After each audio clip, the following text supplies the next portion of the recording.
stand for the Pledge of Allegiance.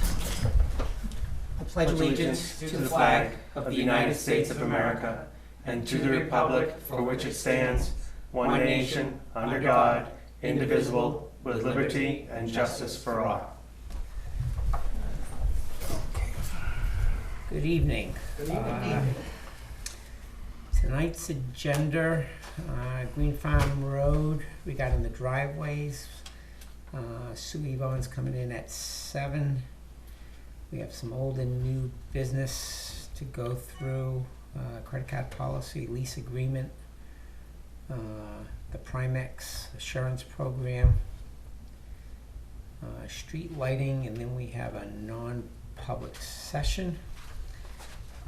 Before we start,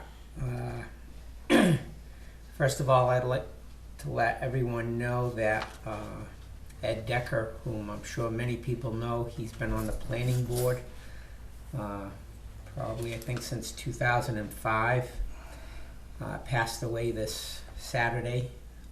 He dedicated a lot of time and effort into that planning board, and I asked that people keep his thoughts in your prayers.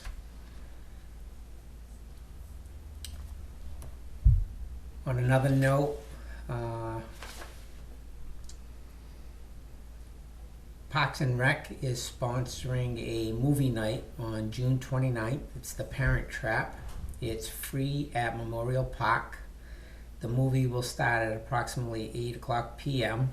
Come early for fun activities before the movie. Snacks will be available for sale. Check the website for the full schedule. And also a reminder that the townwide yard sale is June 29th from 9 to 12. And the farmers market, excuse me, where did I read that? It was this past weekend, so it'll be a weekend after next, Yes. right? Yep. It's every other weekend, so it won't be this weekend. The next one should be the weekend of Saturday, June 22nd. no, 29. I'm sorry, 29th.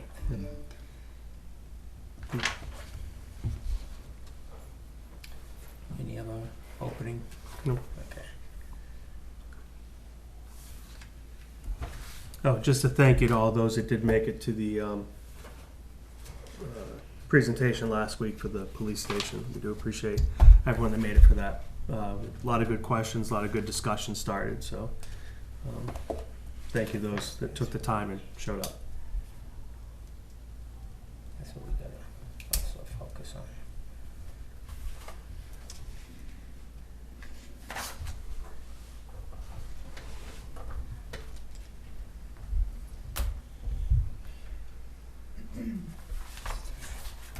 Okay. I'm gonna guess 4 people here regarding Green Farm Road? Yes, Okay. Green Farm Road. Not new name. Green Farm. We'd like to say yes, but we cannot get emergency E911 service to any, what they're considering a road. And our town zoning ordinances require that any driveway with 3 or more homes has to be named. And it's strictly so that E911 can respond. When did this come into effect? Our zoning ordinances went into effect in '87. So why was this not addressed 13 years ago when I moved in? Good question. So now is it, whose responsibility is it to put in either a turnaround or an exterior road to make it through? Would that be the town's? What do you mean an exterior road? Wait, so you're saying there's no egress for emergency vehicle, right? Nope, nope. Let's just, and I'm gonna make this stuff up, okay? You live on Tulip Drive. And your driveway comes off of that, and there are 3 houses. When you call 911, there's no address for you. They're gonna have an address of Tulip Drive. They will not find your home. It's E911 that's requiring this. They've notified our building inspector, who's the one that would give out street address numbers, to say, hey, we've noticed you've got 3 or more houses on these drives, and they're not gonna get responded to by E911. So that he brought it to our attention. Again, does that go back to, is that just strictly house address? It's strictly house address and not egress? Right. Correct, it's strictly just a house address. Yes, I mean, it could be a 3-house cul-de-sac, but because there's 3 houses, it has to have a name. Or as I think you were alluding, it could just be a driveway, and if there are 3 houses on there, they need to have, the driveway would need a name, and then each house would have it. Yeah, So, to give you an example, the new subdivision that's going in on Turnpike Road,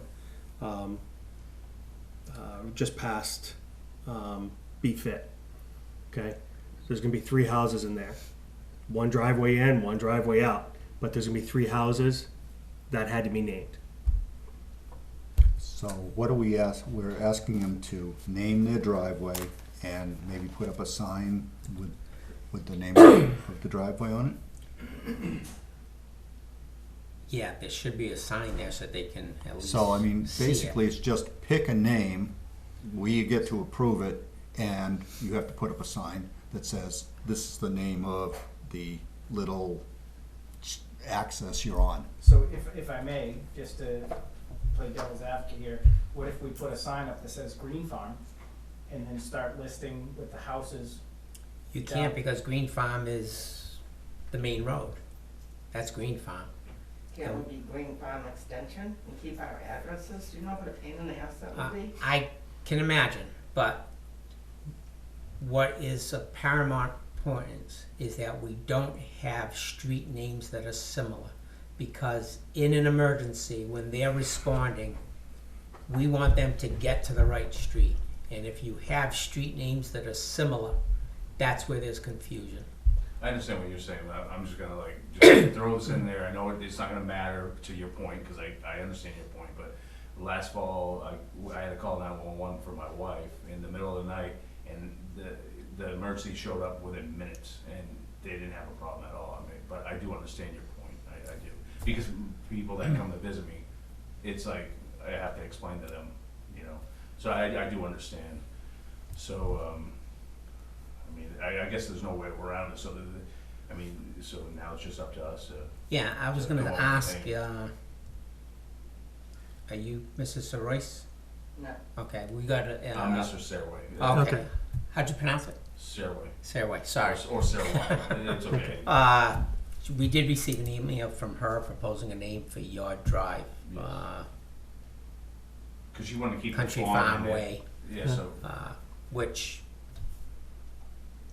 It's a great opportunity for someone who likes the history of the town to pick a historical name for your road. Well, before we do such a thing, I would also like to understand, what may come with that. So if we have a proposed name for the road, renumber our houses, in the future, now, does that open a can of worms to have, like, again, emergency responders where it's a single driveway with no turnaround? no, And then, no. How can you guarantee that on the end Right. of the dead end of the driveway? That you don't need a turnaround?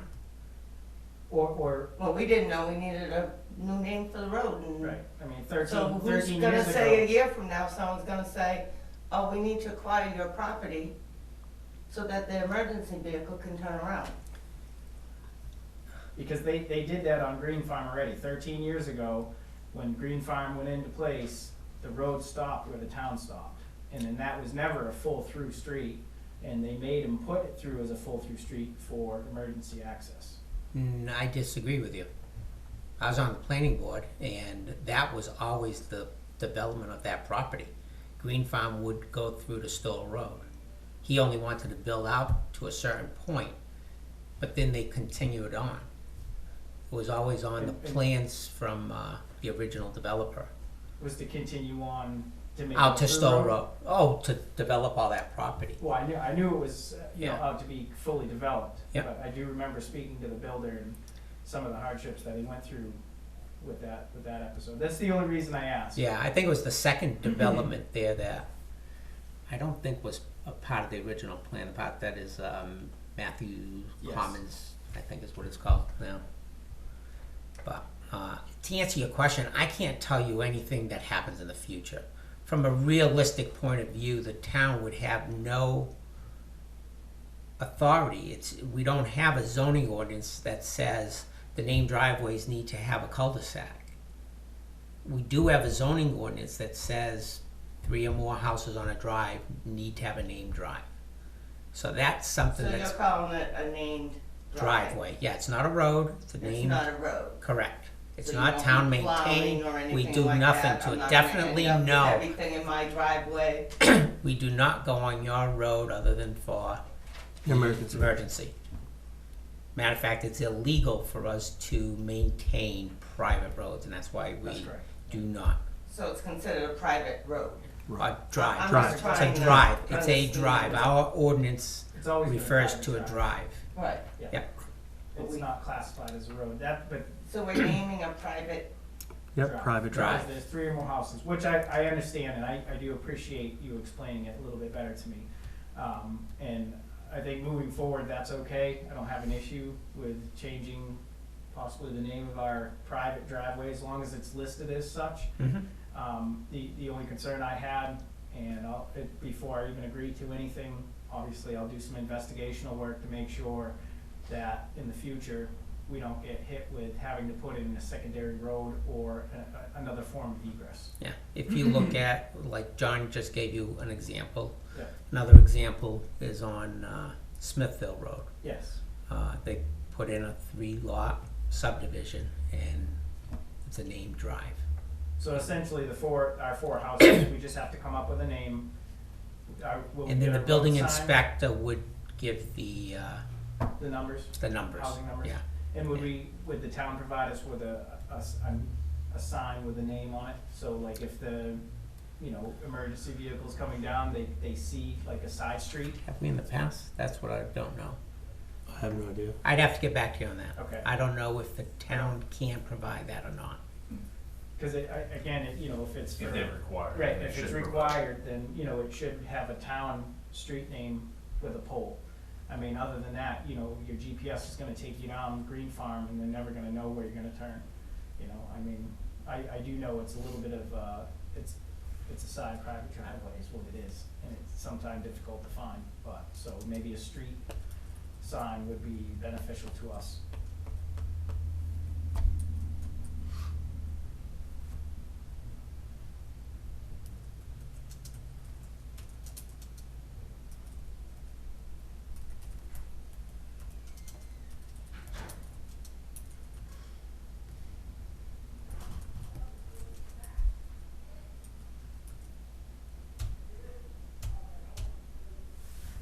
I'll look into that. Thank you very much. Are you coincidentally all on the same drive? Yes. yes. Okay. So there's nobody here from the other drive? Because I think there's There's Two. 3. There's, Oh, No, Yeah, there's there's- someone. Yeah, no, she's she's- not. We know where she no. lives. yeah, yeah, Actually yeah, because lived there's, in her house. yeah, 'cause there's actually 2 driveways off of Green Farm that this is happening to. okay. I don't believe the coroner's made it, but I will. Yeah, they didn't make it. Yeah. They're one of my customers, yeah. I thought they'd be here. So if you could come up with some sample names, Yep. they'd probably be coming to us for approval. Sure. And we'd say, yeah, this one's acceptable, and go from there. So I think what we'll do is we'll deliberate between the rest of us. We'll try to come up with something that's common that we all agree on. And we have to renumber our houses. Well, The- I believe we The building Well, inspector will take it, yeah. will tell you what your number's gonna be. So unfortunately, I believe we'll have to notify everybody. It's gonna be a huge pain, but Yeah, it's more administrative than physical. okay. Just so I can get into my notes, how long do you think it'll take you to come up with a name? I would say at least give us like 2 to 3 weeks. I think that's ample time so we can do a little bit of research and kind of have a little bit more definitive answers for you. Let's see. July 9th? I just put 2 to 3 weeks, just so I had a. So the ones that, that's them, so I'm saying the What's your one, name? David Rodier. right there, yeah. The ones here from 25 to 29, right here. And Gary had come in and he's Oh, so he is? Okay.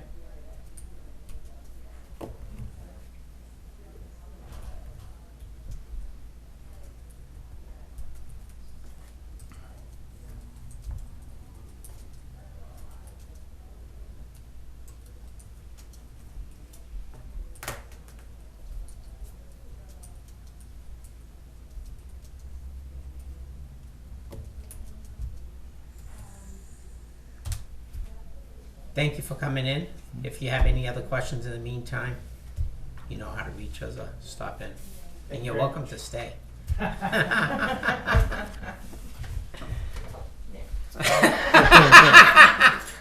At least you paused there for a little while. Thank you very much. Thank you Good very night. much. Thank you all Nice for coming. meeting you. Thanks. Sweevon's coming in at 7, so we can probably, that's gonna be non-public. This, I guess we can, discuss, when Mr. Coffey was in the week before last about putting the bond request for the logging operation that's gonna happen on, I think it was Fox Farm. Mhm. The LGC, has indicated we can't request one if we don't have that policy already in place. Now, whether or not we want to consider developing a policy at some point.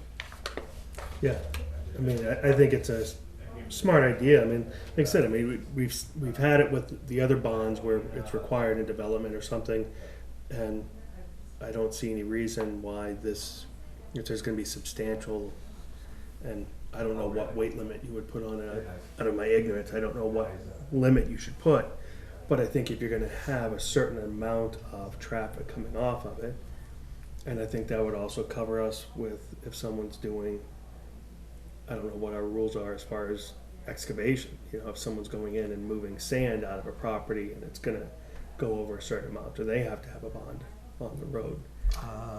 Yes, not on the road, but on the operation itself, I believe. Remember we wrote those Only excavations? if it's over 1,000 cubic yards. Well, I mean, well, like, okay, so I'm gonna take, for example, the one that's on Hubbard Pond. You know, that's a, Oh, that's a pit. okay, That's a, yeah. right, but, I mean, at what, yeah, so I think See, it's. that wouldn't, like, if we develop this policy, Mhm, of course, all of those that are on these roads are gonna be exempt. exactly, because they're already But- going. Right, but if it was something going in the future now, this is something we can all, just take a look at, as he's referencing as a guidance for us, is to look at RSA 23610.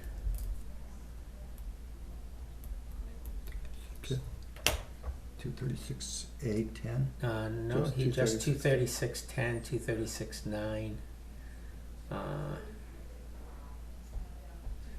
And he also references here that even if we have weight limits established, the timber hauler would have the right to seek an exemption from the weight limit, since the timber cut and hauling operation would be effectively prohibited. And he references 231, 191.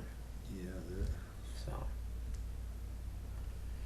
it's not a cut and dry thing, but if we can look into no, it, we can always there's a plan. number of RSAs on logging policies, and it's a highly protected industry.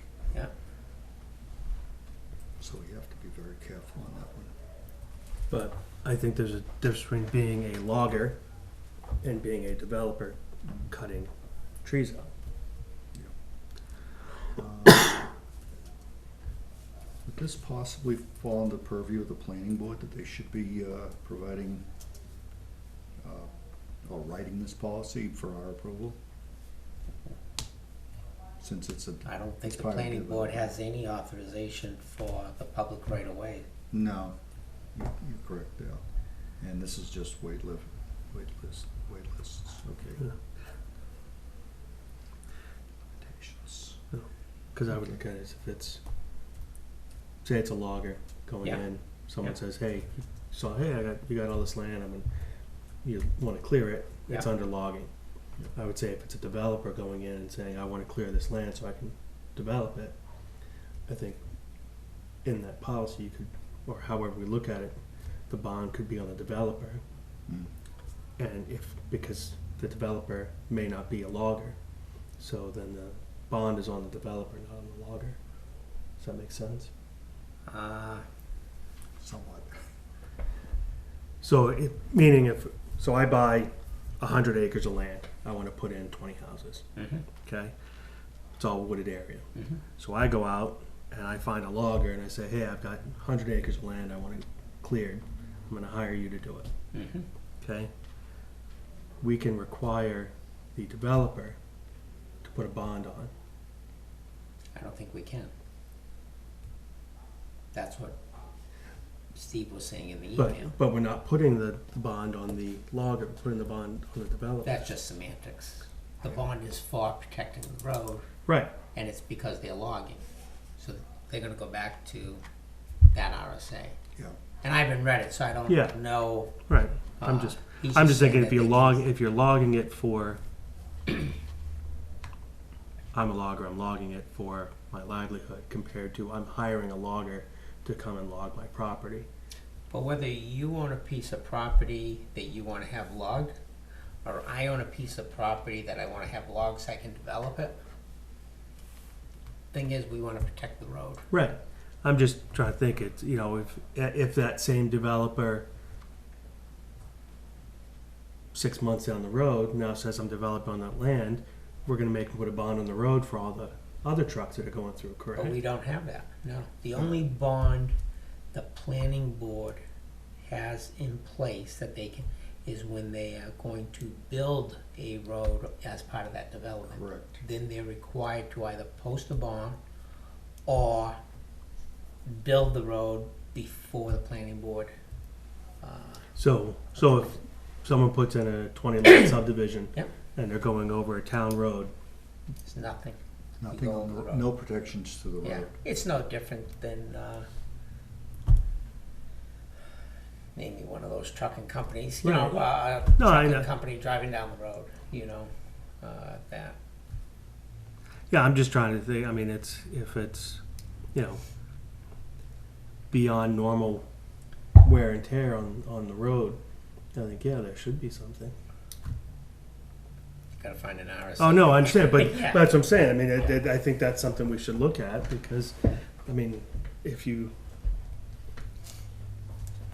we're required to maintain the road, and all of a sudden you put in a 72-lot subdivision somewhere, I think there's going to be more wear and tear in that short period of time than there will be once the houses are there. If that makes sense. So, I agree with you, but well, something we We need to don't- look at. yeah. We don't have Yeah. one now. Yeah. No. alright, the next thing, it looks like Joanne compiled here, what our rates have been for Primex, who does our property and liability. Although Joanne, you made a comment here about workers' comp credit, which is separate, or are these numbers combined? They're combined. Okay. But that one year there was a credit, so that's why it's a Yeah. Is that the one when, cause that came up a short while ago, who asked about it? Somebody, whether it was an attorney or something about when the interlocal trust. broke off from the LGC, how were we compensated? Did we take the money over several pay periods or, and I think I told Carlotta at the time was that I believe we took the credit that they were offering. Yeah. So that's what this would have reflected. So really, we're looking at a $500 increase. Yeah, each year. And what they're saying is if we sign this here, that the maximum increase would be 9%. So, is it really worth signing? I don't think so. I think we determined it wasn't. No. I- Well, but And then we had yeah. asked Joanne to find out Just to double where we check. have been with Yeah. increases. Yeah, so it's been So- less than 10%. Well, it's not even. Well, it's 5, yeah, right, yeah, Is that like a, yeah, it's not, it's not even. less than 1%, I Yeah. think, yeah, yeah, I don't think, yeah, I wouldn't sign it. I'm fine with not signing it. okay? Agreed. And I did see, I happened to, that you did see that letter from the state about the crosswalk. And then you saw the one going Yeah, back. going back, yeah, Yep. yeah, that we never received Ah. that letter. I mean, it's, I would say it's amusing, but it's frustrating that a state will come and say, well, we're gonna top coat this road, and if you have a sidewalk there, a crosswalk, you need to let us know that that crosswalk, you wanna keep it, otherwise, Yeah, we're not painting it back on there. yeah, and then you have to meet all ADA requirements to put it back in. It's like, It's white paint right now, yeah. Yeah, yeah, later on it's a lot Yeah, more, but right yeah. now it's white paint. and the one that I had in mind was, and now that I'm thinking about it, they're probably not even going that far, is the one at King Road. It goes from the north side of King Road, of Turnpike Road, crosses Turnpike Road to King Street. Yep. Well, over there we have a sidewalk, we have the ADA ramp. On this side, it goes to the brush. Yeah, I'm like, That's useful. yeah. yeah. Okay, the next item I'd like to knock off tonight is the annual lease agreement that we have with Deborah Harry and Tim Jones on the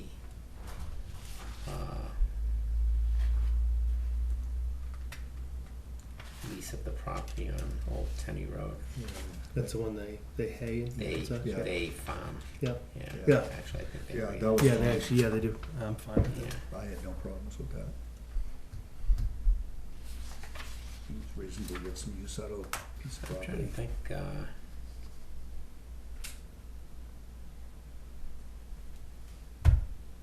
do we get an income from this?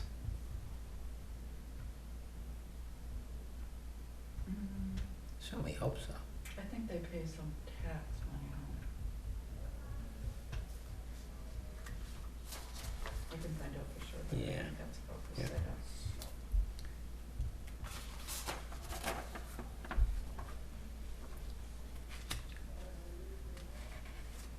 I think it's under current use, but they, That's what I'm thinking. Can't really be a, Huge amount of money there. yeah.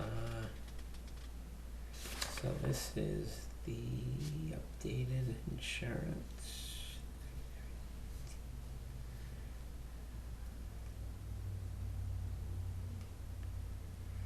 So this is already expired, Yeah, is it, yeah, expired back in May.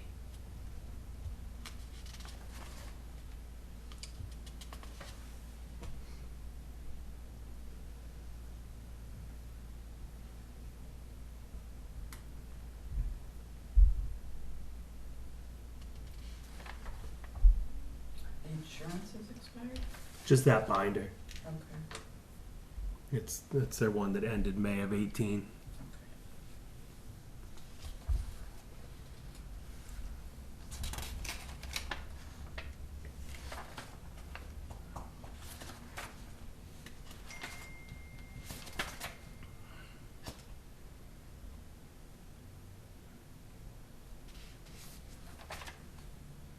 So it looks like from this previous letter from town council, I'll just read it.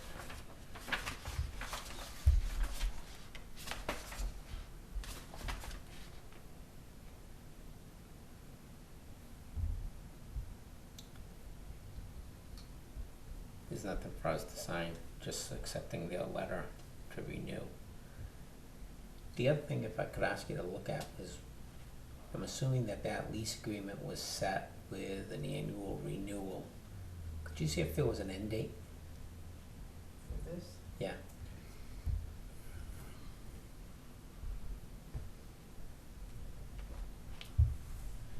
I'd make a motion to accept the lease renewal with Deborah Haggerty and Tim Jones, subject to the issuance of an updated certificate of insurance. Second? All in favor? Aye. Aye.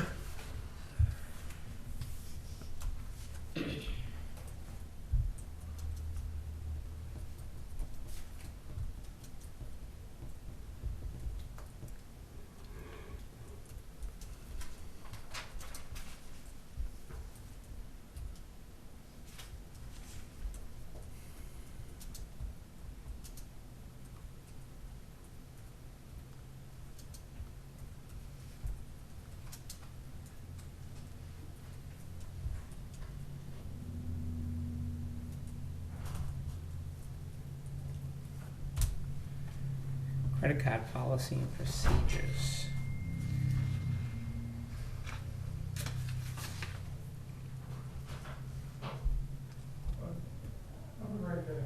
This has the updated policy that we were going to adopt. We've all signed it, so this should be all set.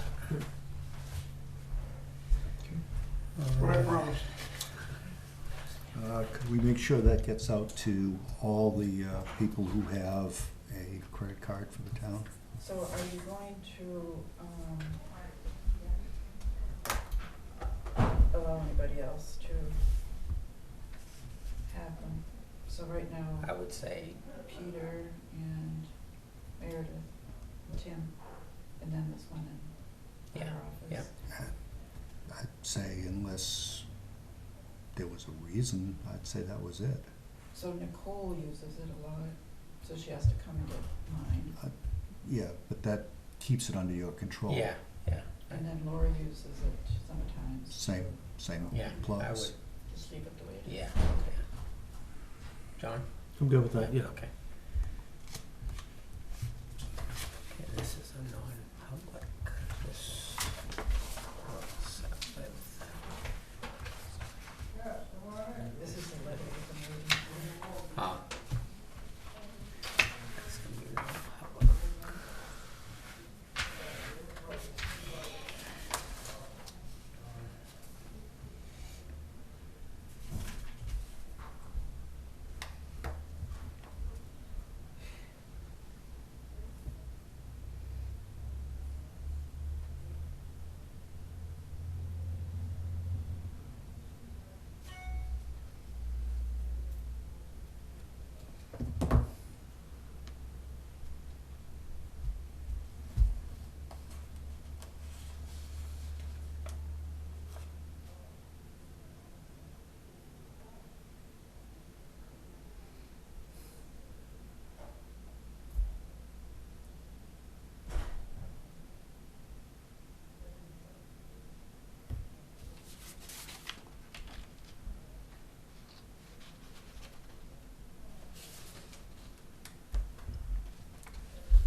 You guys want, I didn't realize there were 2 copies here.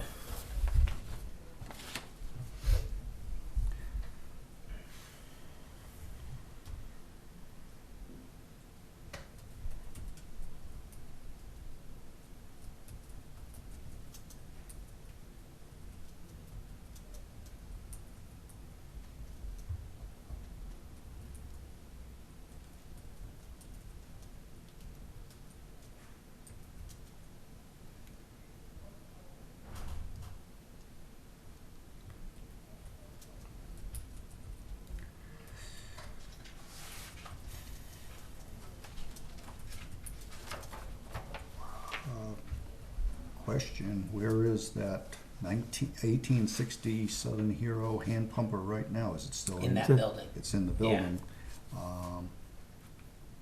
What do That's we not the intend to one. do with it? The hand pumper isn't in the historical? There's 3 pieces Oh, of there's 3, equipment. okay. Yeah, yeah, I just gonna, yeah, I forgot, yeah. yeah, So there's one in historical, one in there, and then the Wachusett's in there. in there. Okay. Yeah. So, with the abolishment of the New Ipswich Antique Fire Brigade,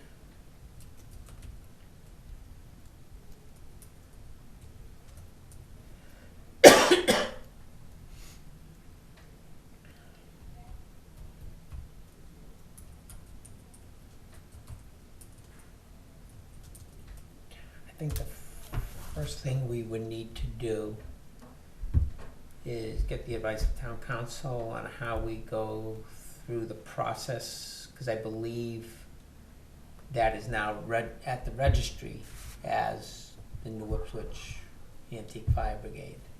So we would need to get that corrected and back to the town. Right. The second thing I would suggest is that we have Mark rekey the locks or change the locks on the building, because I don't know who has keys to it. No idea. And since we have the antiques in there, it would be nice to protect that if possible. Yep. You guys good with That's that? good. And then we should consider what the final disposition of this equipment should be, whether we wanna hold on to it, pass it on to the Historic Commission, the Heritage Commission. What are we going to do with this stuff?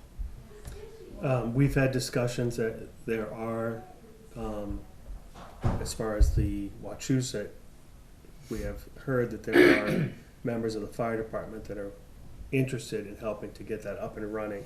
So it would be available for events around town, events in the area. Okay.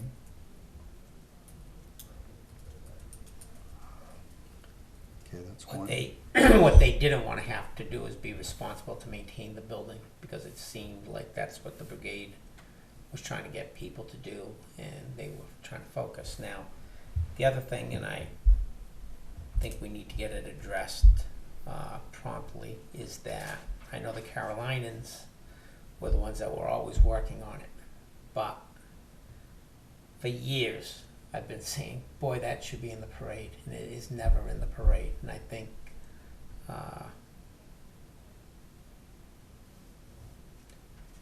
we should either ask them to work with the volunteer firefighters that want to work on it, but somehow try and bring either the two groups together or bring the group together from the volunteers that are going to be responsible for it. I just would be very uneasy with it becoming a haphazard restoration, renovation, whatever. Okay.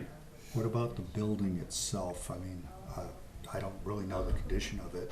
Is it weatherproof, or is it leaking like a sieve? Because anything that's stored in there that it might be an antique could possibly be damaged by rain or ice or. Can't say that rain would really hurt anything that's in. I mean, you've seen the Wachusett, right? Yeah. It's, I don't know, I'd say fairly rusty, but the building itself, I know Mr. Kotzen used to always say he was trying to put together a group to paint it. He's the one, he had the paint and blah, blah, Paint's blah. downstairs. Yeah. So the outside of it Could use more. could use some work, yeah. I'm not aware that the building leaks. I can't tell you one way or another. I have not gone in it. Yeah. But I think once Mark has the keys changed, then we'd have access and go and see what Yeah. it looks like. It would also be, if we had other places to store the equipment, I think selling that building would be a smart idea too. Yeah, you know what I'd be interested to know though? I think it's probably another building like the old town hall. Right where it sits is what we own. I'm not sure about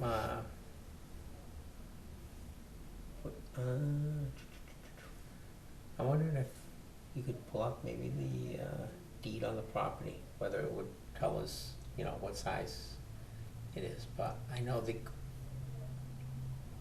almost positive that parking lot for the church there goes right up to that building. So, All right, well, will you take the charge of discussing this with Meredith? Yeah.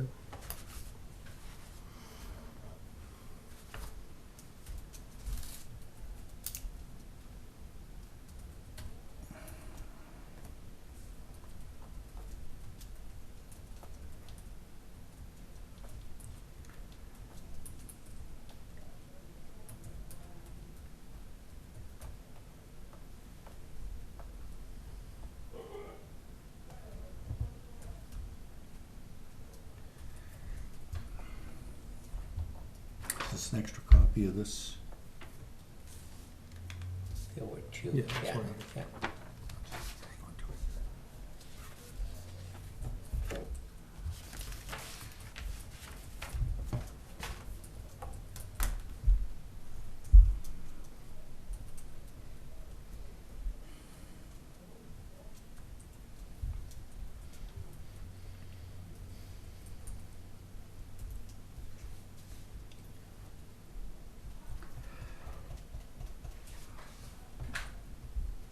And you'll let Mark know about getting that rekeyed.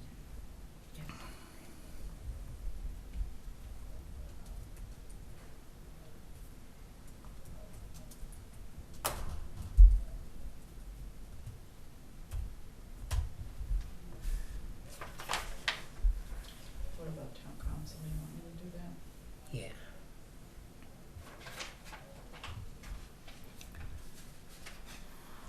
Cause someplace I've seen that deed where it would, maybe if we just send it to him and he can see it and say, do this and you're all set. Okay. Did they ever get back to you a second time where, I know, I saw your email to them and their initial response on 11 Temple Road, they were close to it. I haven't heard anything more. Okay.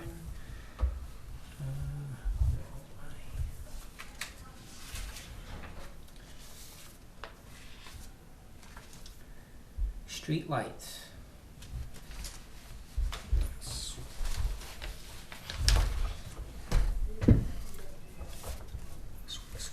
I'd have to double check, but I think when we passed 11 Temple last night, I Yeah. think that one light is shut off.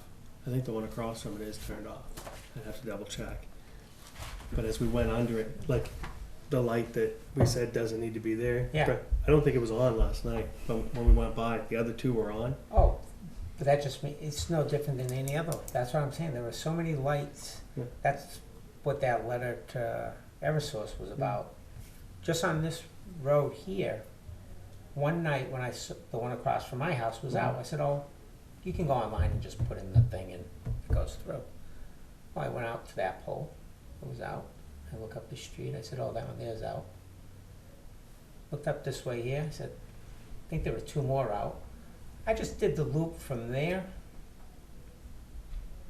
North Road, and River Road. And I think there were 15 poles that were out.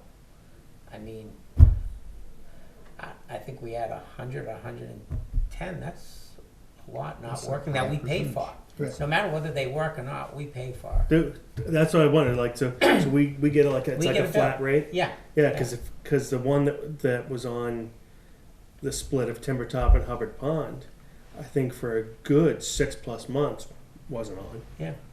And for those of you watching here, if you do have a pole light, you can go right online, just put in the pole number, and Eversource will send a crew out, but they will not send a crew out to check to see if the lights are on.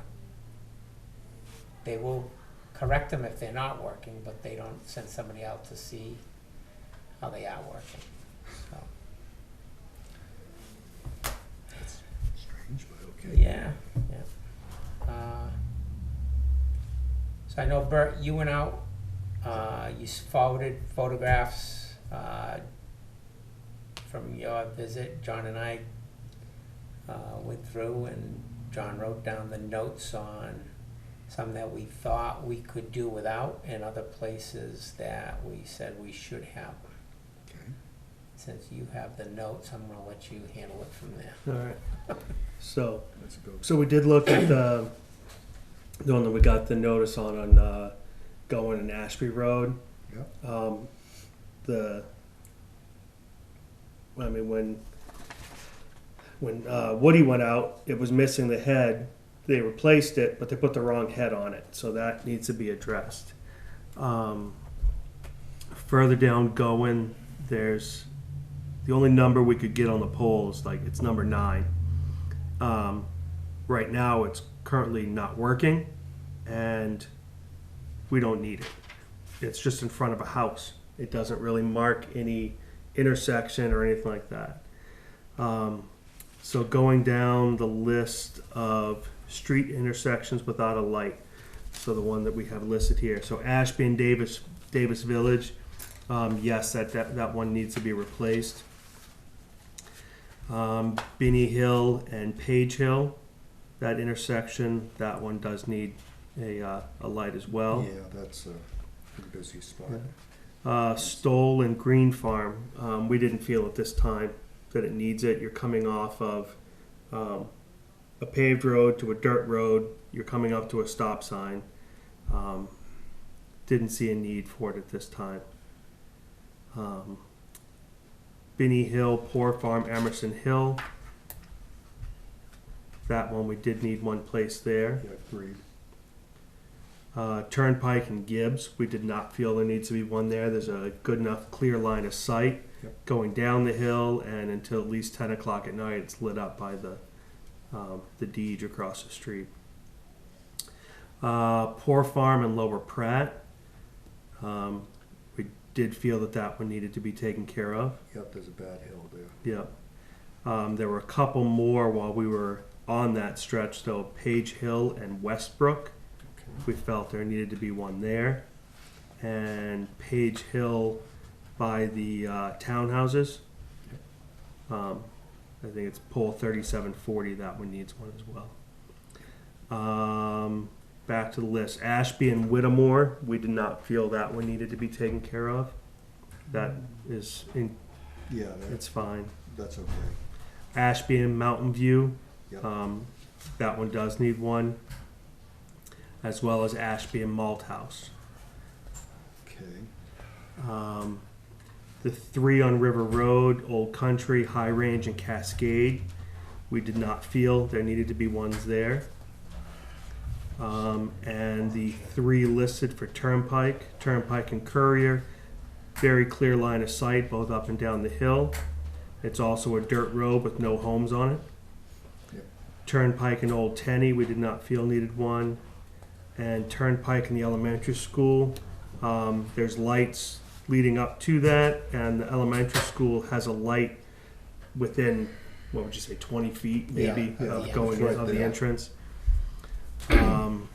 Then we had a couple, so I think this one's on Turnpike Road, 6125 is a number of it. I think it's one of the ones up by the high school. Yeah. It needs to be, there's one on both sides of the high school driveway. If you're coming from Greenville, from Mason, and coming to the high school's lit up like a Christmas tree, so it's easy to see there's a driveway coming up.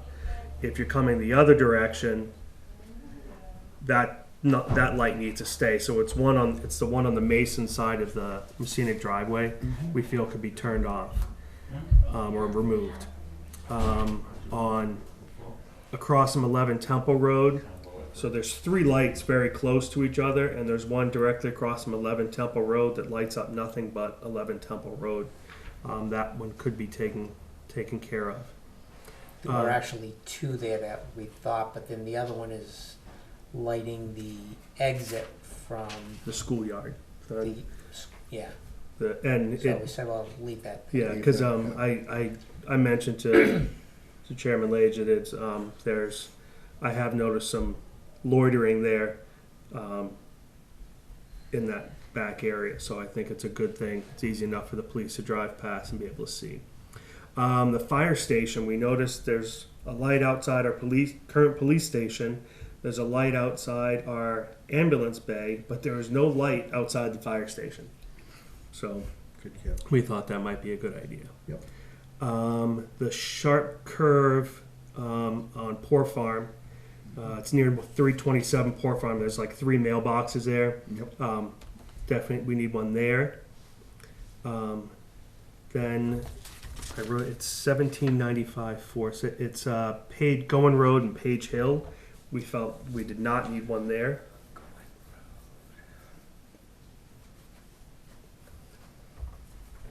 Okay, that's on Page Hill. Yeah, Yeah, he's got it. yeah, He's got it marked as Going and Page. okay, But I just because I only wrote the number down, so I went back to reference a number. yeah. And then there is one on Ashby Road, and we did not see, we weren't able to catch a number, but it's near Mrs. Nelson's home. And again, it's just kind of a random light in the middle of the road it lights up nothing. So we felt that one could be taken care of as well to get finished off. And then there was one there, 13-1, that was one that could be taken off as well, I believe. Or it needs to be fixed or something. That's the one, out of all these lights, I think they're all metal halide or something. That one Yeah. looks like to be a high pressure sodium. It's Yeah. the only one. It's an with that orange one, just- Yeah, with light. the glow. Yeah. Where is that one? On There. their road. Right at the, as soon as you turn off your Yeah. turnpike, it's on the left. So you're saying, It just needs to be We fixed. just gotta get that fixed. We were wondering why it was there. We're saying, oh, that can go, but then when we're driving the other way, we're thinking, oh, as you approach Turnpike Road, that's what It's a warning. Yeah, it's kind of a warning that you're coming up to Turnpike. But yeah, if it's almost whether maybe it's not theirs, but it just seemed odd that of all of them, it's the only one that's still it's that old orange light. So There were two that you didn't mention yet. those are the notes I had. Which ones? Which other ones? We were talking about the two on Turnpike Road. Oh yeah, At Porter Hill, there's a light on both sides. right. So we thought one Only could one would probably be go sufficient. away. And then as you go down the hill, Yeah, there's like 3 in a row as well. yeah, and the one that lights up, Oh, you know, both upper sides of and Main lower Street. School. One's a little bit further down, but I think that's the one we also said because there's one on both sides of Main Street. But they were far from the corner. Only That's one right. of them is, I think. Well, one is across from my driveway, so that would be. we can't get rid of that one. I don't. You can take them all out for all I care. Trust me. The ones I was thinking though were further up Turnpike Road, because we had the one. Once you pass Main Street, there's one further up. Then there was one that does lower and upper, and then between upper and Porter Hill, I think there were 3 more, and there's no streets. And as you go down, you try and look at it and say, well, what was the rhyme or reason? Did they do every other pole? Well, Or- we do have a sidewalk in that area, don't we? we do. Yep. And that would light the sidewalks so that they'd become more useful after dark. Yep. But maybe that was the reason behind it. Because a lot of these intersections, a lot of the town roads have no sidewalk Yeah. whatsoever. That's the only sidewalk. Well, Yeah. I'll try and take a look at it at night and I'll just see if that's promenade. why. That could be why it's there. Yeah. Well, what struck me when I went out and did my little itinerary there was not so much whether or not the intersections needed lighting. I mean, there's some bad curves and you know, there's some hills and so forth, but the vegetation on the edges of the road have not been cut back. There's trees that block the line of sight coming out of a road or something like that. And I'm just thinking that maybe we just need to cut back quite a bit of that or take out some of those trees that are blocking the line of sight on various roads. I chuckle because I mentioned to John, I says, you know, as we're looking up and we're looking at streetlights, you notice Oh, how many trees come over the road. And I says, well, we can tell tractor trailer trucks don't come down this road too often because, you know, you see it there. But I do know the highway department does cut back. They do. Rent They do. the machine and Yeah. chip it away. But staying focused on the street lights now, what I'd like to find out from Eversource, and I can handle checking with them, is to discontinue a light, I don't think is an issue. To get a light fixed that's broken, I don't think is an issue. But to get a light added, I'd like to find out what they would charge us because we hadn't budgeted for it. And I'd just be curious, and I don't know if you have a tally there of how many we delete and how many we've added, what the net would be. Let's see. I can't imagine it being expensive to add lights. You know. No, and that's what I'm thinking, is to add it would be no cost because they would then charges for the light. Right. It's the ones that we say, well, discontinue this one and remove it. Well, can they just turn it off instead of removing it? I don't know, no, because I would think that they operate on a photocell. Well, I mean, most photocell devices. We have, can ask that. an All off switch. we can't tell them how to do it. They're going to tell us. But that was all I'm trying to raise. I is think it's 7 out, 10 in. 7 deleted and add 10. Yeah. Yeah. Yeah, I mean, I just as soon leave them there and just turn them off in case in the future we needed to add them back in, because there's dismounting of the lights would be expensive as well.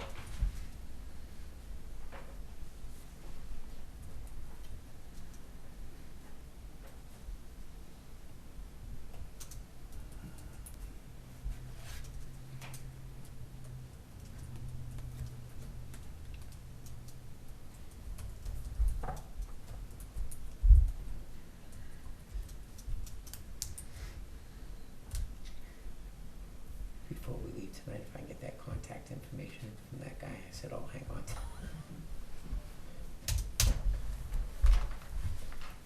Anything else on street lights? I think that's not That's good. Can I have that? You can. If you need deciphering, let me know. Good.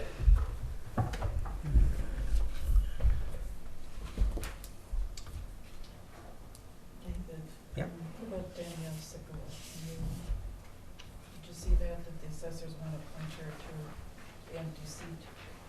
That was in that. Yeah, I did see it was in the red folder. Did you read it? I did. Didn't you? I'm fine with it. That's fine. So make a motion to accept the, is it the planning board? Zoning. Board of Assessors. Assessors. Board of Assessors. Accept the nomination of the Danielle Sicklet to the open position on the assessors. Second. All in favor? Aye. Aye.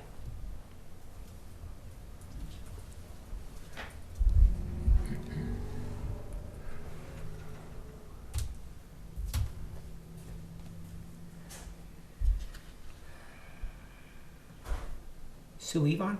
Mm-hmm. Hi. What can we do My for you? husband, Bob. Hi, Bob. We're here to appeal a decision that we were told the Board of Selectmen made regarding our farm on 116 Ashby Road. I reviewed all of your minutes from last December through the end of April, and I did not see any indication where there was a discussion of our farm. And it's yours. I received the initial letter on March 11th from Carlotta Pinney, and she told me it's come to her attention that we were operating a gift shop on our property. It does not say who brought it to her attention, but I assume for her to send anything out, it would have to come from the selectmen.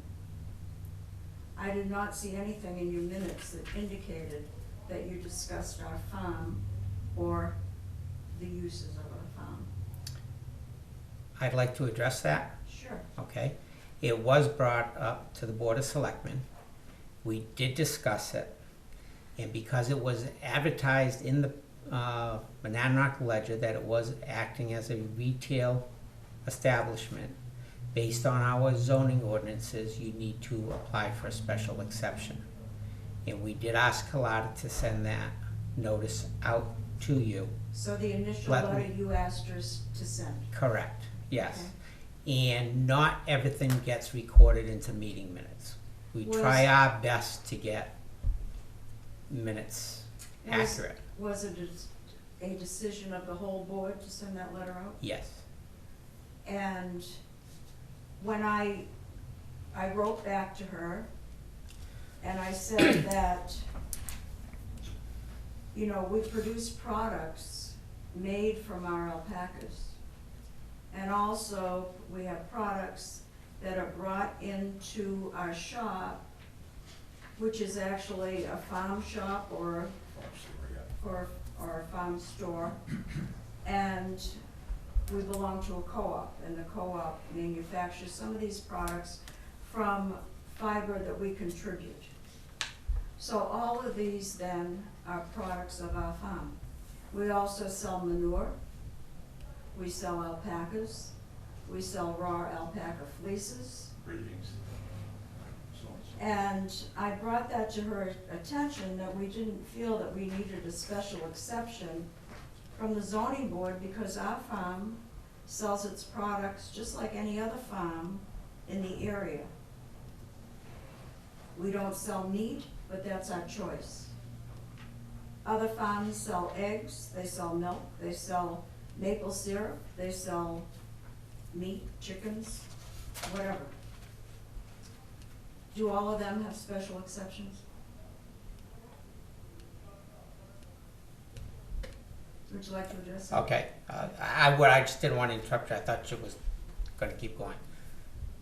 When you are operating as a farm and you have a farm stand out there, that's one thing. Our farm stand Just- happens to be inside. Inside, you have retail. And I know I saw it because I read the article in the Ledger. You ran a retail shop. If you look in our zoning ordinances, in order to have retail, you need to have a special exception in the rural Now, my district. question is, we've been doing this since pretty close to 1998. Why are we just hearing about it now? I know I didn't see it in the paper prior to that. It's been in the paper. Well, what brought up is, it was just brought up that there was, like I said, when you pass by, you would see that there was like you said, you're selling manure, you're selling, raw fleece, things like that. Then it was, you started promoting more on Facebook through Life of New Ipswich, things like that. It was brought to our attention, and all we asked was to ask the zoning board, have they ever come before to fill out an exception? Well, it's, And so it was a simple that they checked, no exception had been filed for. So we asked you to come before the zoning board and file for an exception. and dole out a whole bunch of cash to do such. Let me ask Well- you, are the farm stores that sell eggs and meat and vegetables, I give them money when I buy those things. Why is that not considered retail? Because it is all produced there, and it's different. It's all produced on site. It's not a co-op. It's not brought in as retail. They don't have a store. They don't, They don't have a store. well, They're not? All right. Let me just really, and I don't mean to be blunt, but the real thing is, we have zoning ordinances, okay?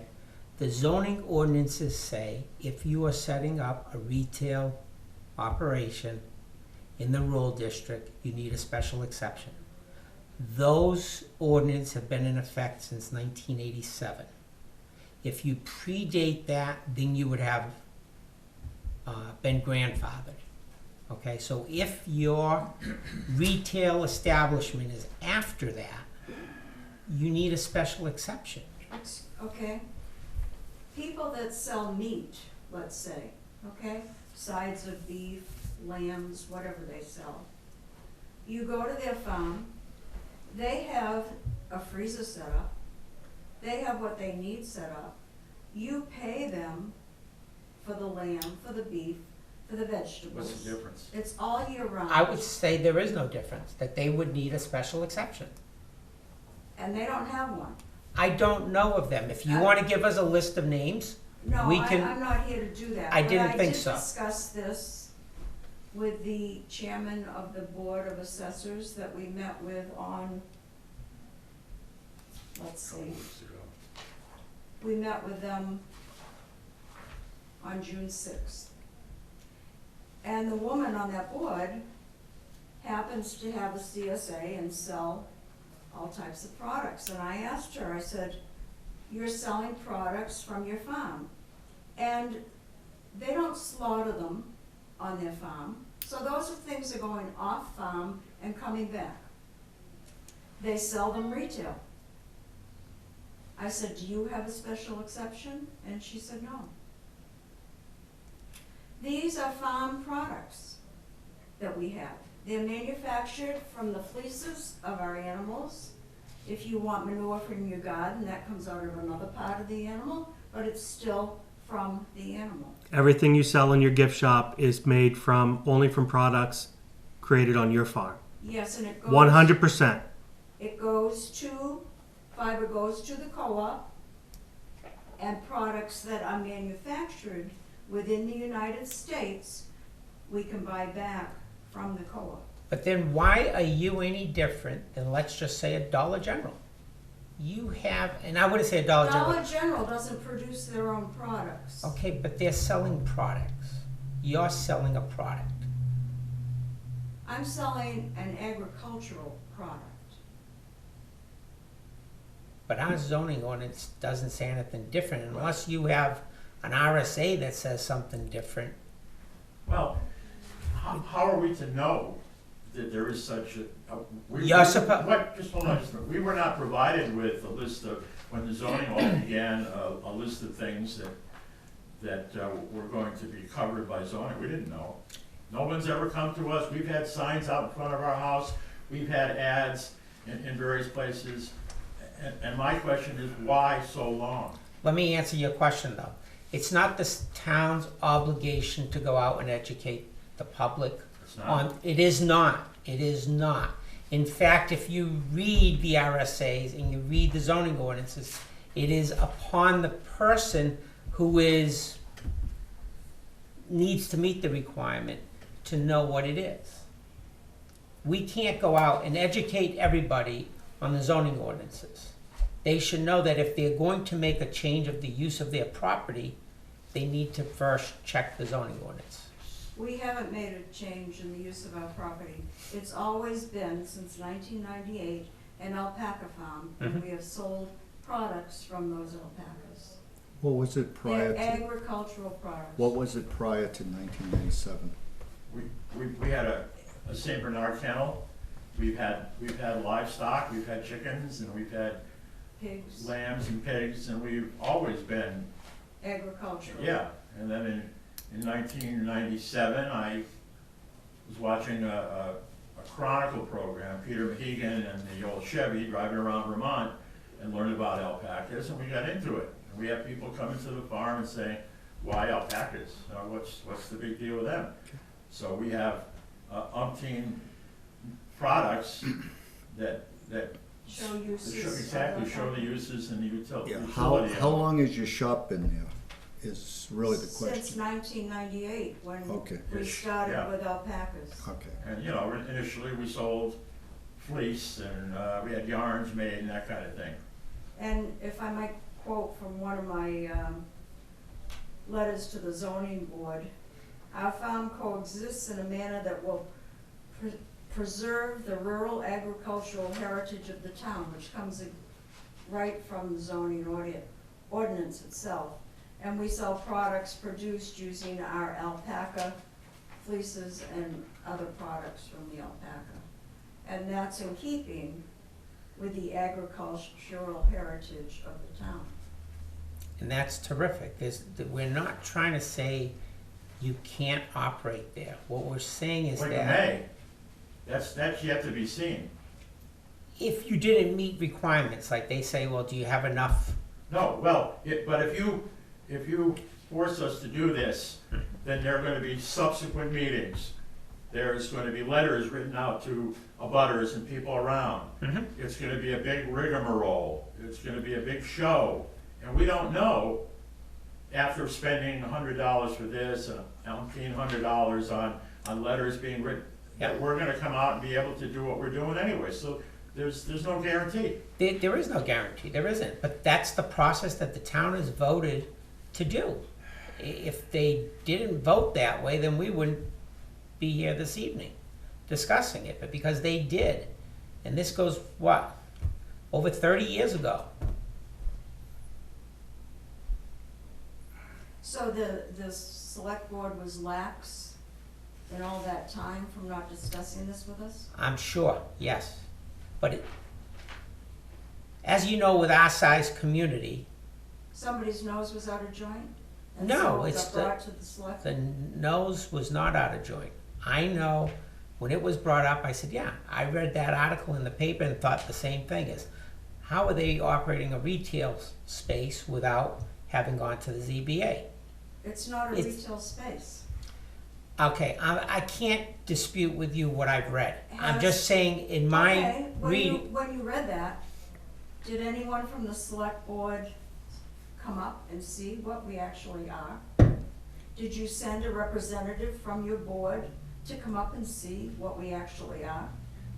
no, we did not. No, you Excuse did me, not. Dave. Yes. I've visited your establishment several times with my family, and it's a marvelous place. It really is. You know, you've got a marvelous shop there. You know, petting the alpacas is a wonderful experience for the kids, and so forth, and so forth. However, I'm fairly new to the Board of Selectmen, and I don't usually go around asking people whether or not they have a piece of paper that says you can operate a shop or not. I assumed you could. And like I said, I'm fairly new to the Board of Selectmen. I will say this, that the law is the law. It's not always fair, it's not always just, but it is what is we have to deal with and have to enforce as the Board of Selectmen.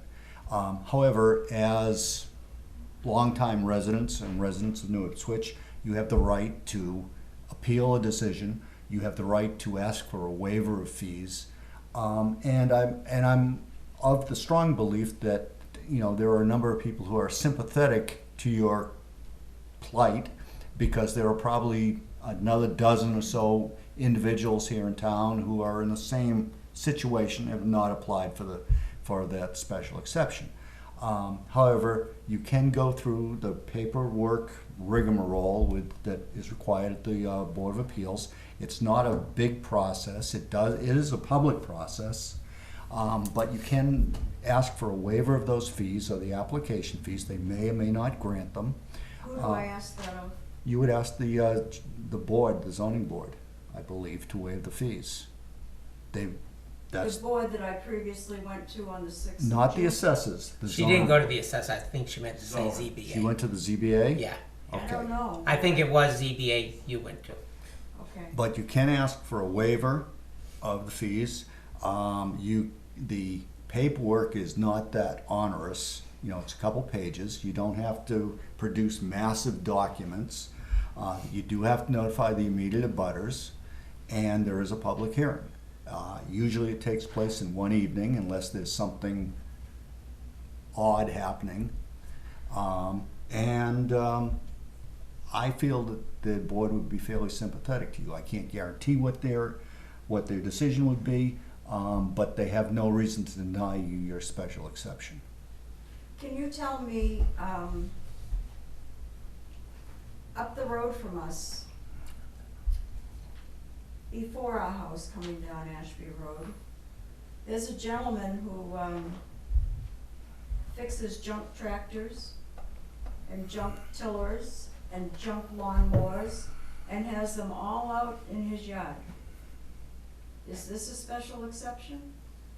Does he have a retail shop there where People people? come and buy the things. But does he have a shop? I don't know, I don't go there.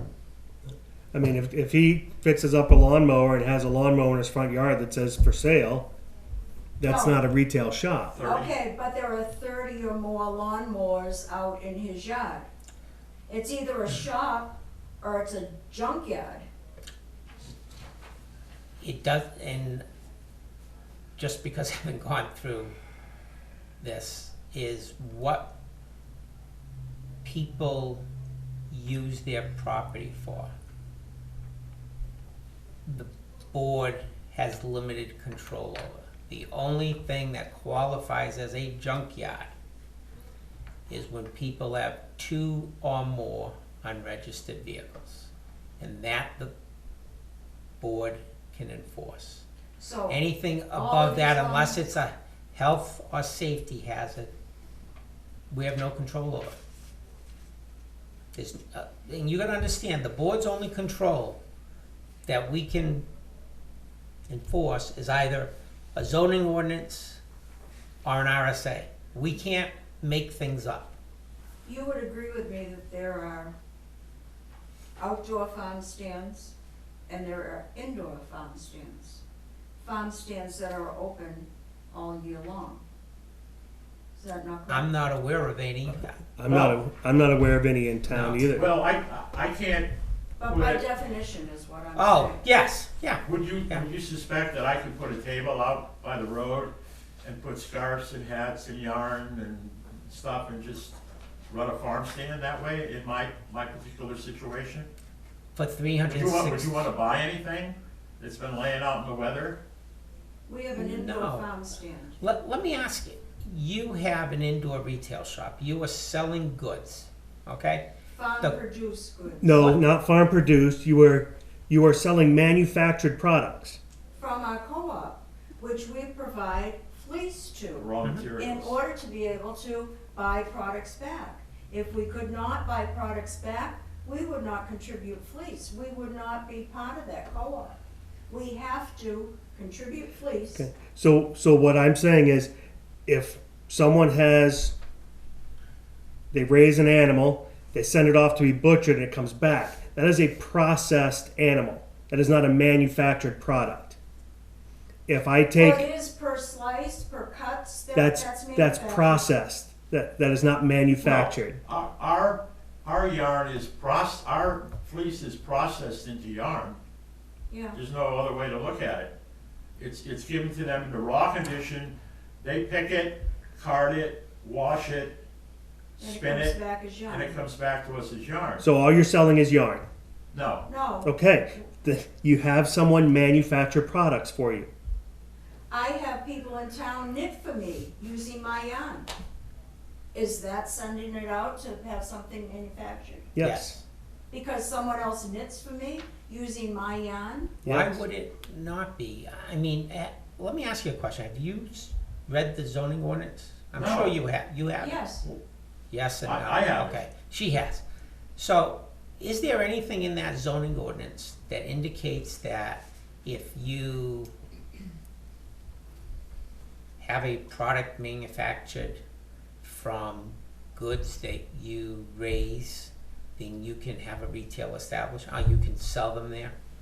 There's nothing that I'm aware of in that zoning ordinance that indicates that. It just says if you have a retail shop, it's retail, if you meet these guidelines. It's easy for us to say, yes, we could meet those guidelines, whether we meet them or not. All of our products come from our fleeces. Mhm. I don't understand how we're any different than any other farm. The thing that people don't seem to understand is our product is fleece. Another farm may have a product of meat, Mhm. of vegetables, of chickens, of eggs, of whatever.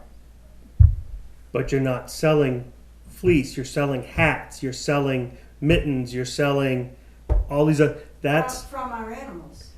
That's been manufactured from a mix of your product and someone else's product and someone else's product, and then it's shipped to you with a tag on it.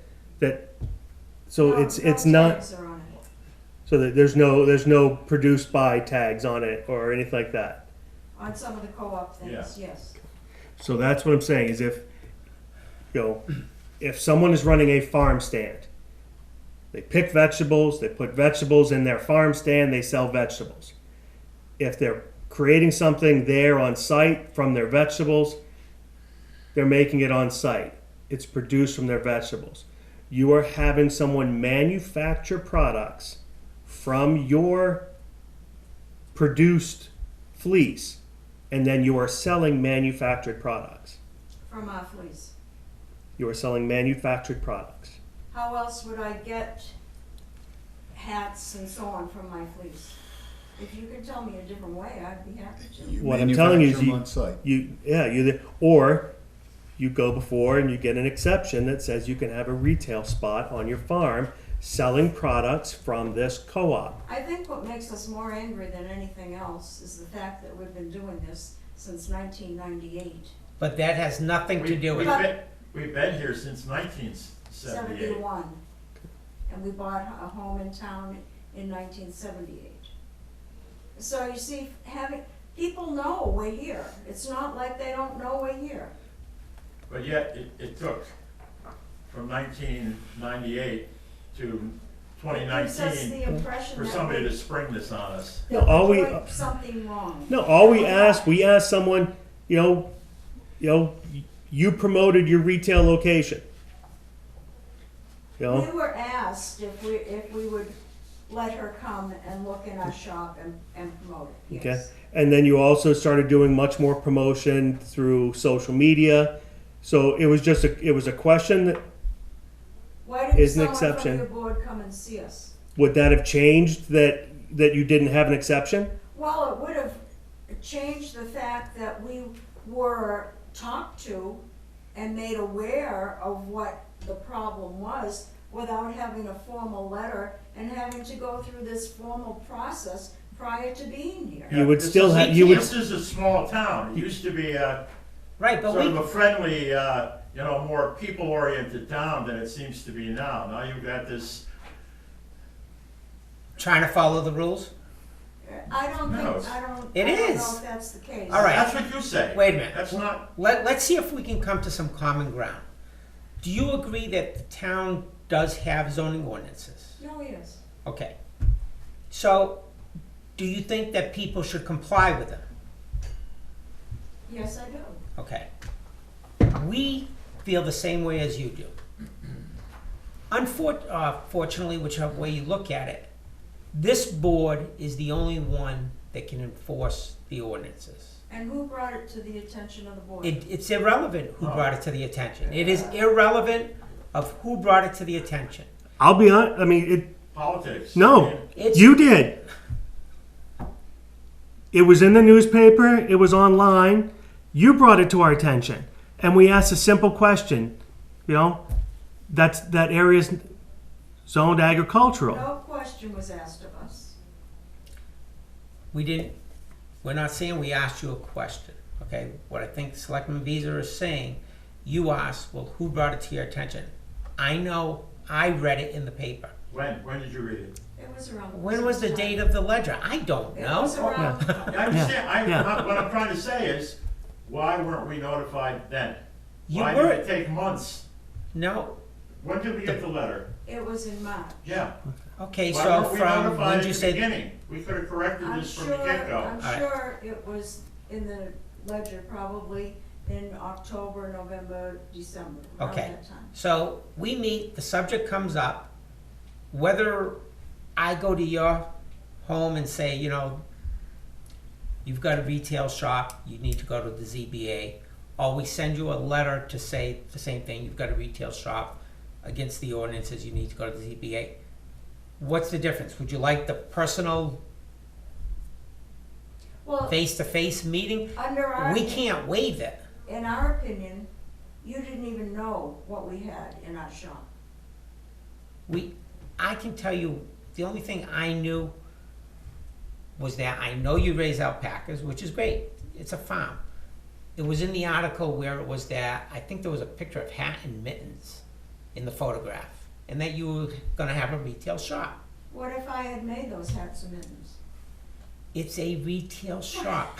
What if That's, I wait a had- minute, I'm gonna ask you now. No, but what Is he, that what he the- said, that would not have been. But it's, if you go to the zoning ordinances have the definition of a retail. If you are selling things to the public, that's retail. It doesn't say whether or not, where it was made, did you send the raw product out to become manufactured and be returned? It doesn't address that. It's just that you are open to the public now, coming there to a retail shop. Okay, I wanna go to a farm and buy some beef. I go there, I'm part of the public, I pay my money, I get my beef. And that should be a retail establishment. Yes, I agree. Okay, so we agree again. And what We're if, getting close. what if, I do agree. I do. If they can sell their products. Yes, if they have a place in their home or in their barn, whatever, that That is they have set a up freezer. where You can go in and say, What oh, $4.99, I'd like that there. Yes, if we that's a did retail this- shop. And just with a change of wording, it was no longer come to our shop and buy it, but I'll mail it to you. Would you be We have mailing an me for retail as well then? We have an online store. An online If you presence? had no retail where people were going there, and yours is all mail order, that's not the retail. What if that room, which is where people come to see Mhm. what alpacas produce, is our inventory? It's our inventory room It is, we sell, for. Right, if sell pe- online out of that room. If people are walking in there and purchasing from you, it's retail. Yeah. It's, To make it online, you would have to, I people know- could not go in there and purchase. Well, then that's how they see it though. That's how they see the products. I go in and I choose, okay, I like those pieces of beef and that, and also one of those chickens over there. That That's in the retail. freezer. that's retail. Okay, Now, do they have a special exception? no, I'm not even aware of a place that I can go and do that. I know of no place here in New Ipswich that does that. And I'll give you an example. Okay, I remember again reading an article in the Ledger of, I think it was a Mr. Somero was raising beef, Yeah, and it was being sold via Hoppies. yes. right. Not that he had a retail establishment on the property where I could go and buy it. My Right. understanding was if I want to buy his meat, I'd go to Hoppies to buy it. Mhm. That's the only one that I can ever recall. What's the name of the lady who's the chairperson of that committee that I went to? Wendy, Freeman? yes. Yes. She has a farm, she has a CSA. People can go and buy the meat. I'm not so sure of that, and I won't speak to it one way or Okay. the other. What about Blueberry Acres? People, they sell at the farmer's market. We can also go there and buy their products. Yeah. You're talking the blueberry one, Blueberry right? Acres, That farm, right Okay. out the end of I Ashby believe Road. that was pre-zoning. not for them owning No. it. The one, We- you're talking about the one going up to the high school. Yeah, wait, No, No. no, not Oh, okay. Smith's. Ashby Road, our road. You go Okay. all the way out till you're almost in I Ashby. forget their last names. They sell blueberries? No, Oh, They sell beef, they have cows, they sell beef, they sell butter, they sell all kinds of things. they do farmers markets, as we would have. okay. Now I think I know where you are. On Ashby Road where Mason Road is, Nisley. Just, that- yeah. I see the exactly. cows there, but I don't see a retail shop there. Well, And I'm not Well, aware you don't of see a a retail. retail shop at our house either. I mean, words matter. you Okay, know? You and don't as- see a retail shop, As I started this meeting off on, okay, is that it was brought to our attention there was a retail shop at your facility. well, Whether I see it or not, it's irrelevant. If there is one there, and I expect you're gonna tell us, yes, there is, or no, there isn't. And if there wasn't one there, I think you would have come in and said, well, we received this letter, we understand you read it in the paper, but there is no retail. And then it goes away. But I think you're concurring, you do sell products. we do. Okay. With But that, my husband has gone to Nisley's mhm. and purchased meat.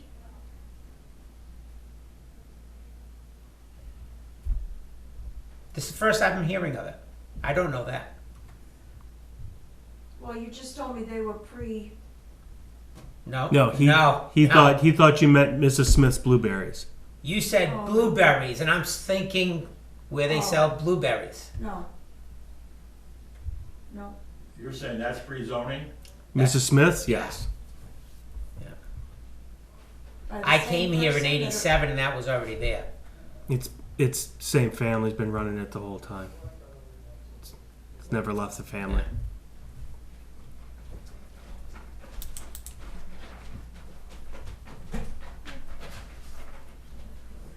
We're in the middle of a meeting. Okay. So wait, We're waiting. Yeah. regarding the appointment, Yeah, we did that. It's taken care of. I need you to sign it. Did you get sworn in and whatnot? Yeah, for the form. She did get sworn. Okay, I'll bring you the form. just leave it and we'll sign it and, We'll just give it to Joanne. That's all we're gonna do, is bring you the form. Okay. Thank you very much, we appreciate it, and sorry to interrupt you. no problem. Let's go. We're all done.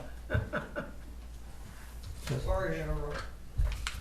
So, are there any questions regarding the ordinance itself? You came in, you said you wanted to appeal the decision of the selectmen, which you can do that. You have to go to the ZBA to file for that.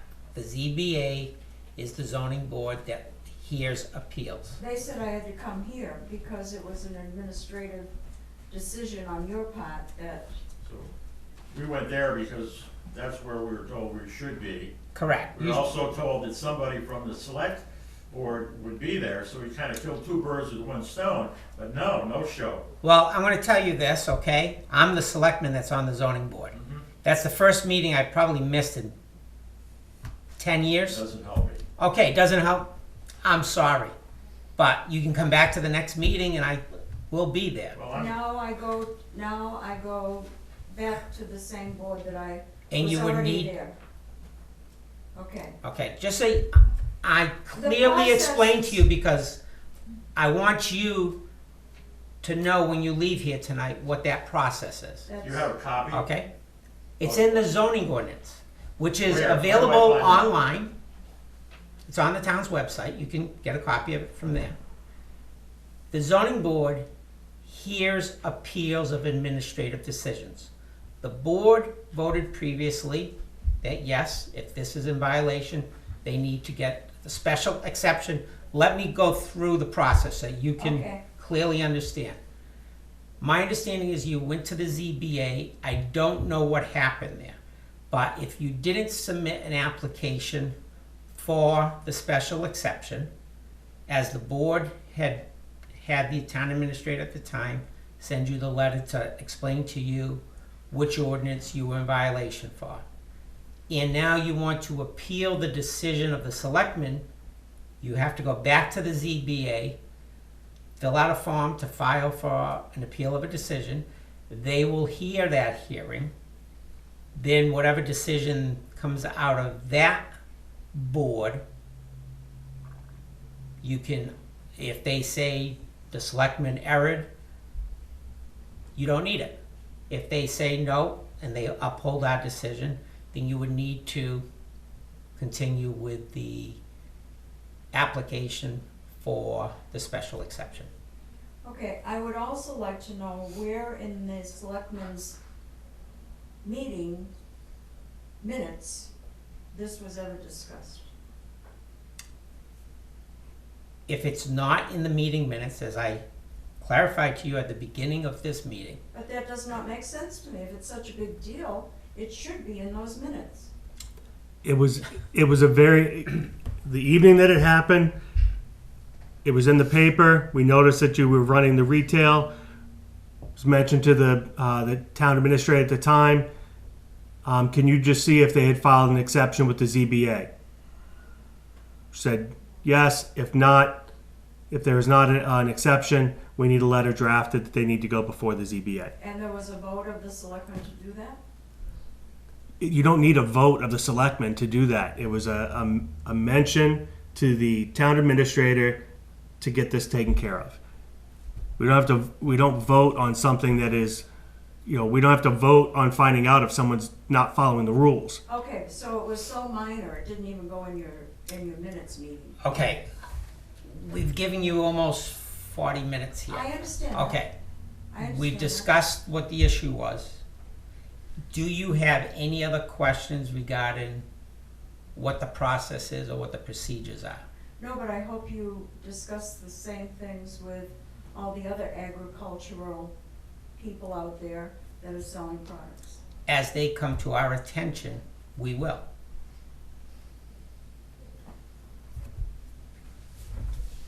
Have any been brought to your attention tonight? One was, One? you mentioned, You mentioned one, and we will review that and see if they're running a roadside stand or whether they're running a retail business. And also the chairman of the board that we're going to revisit?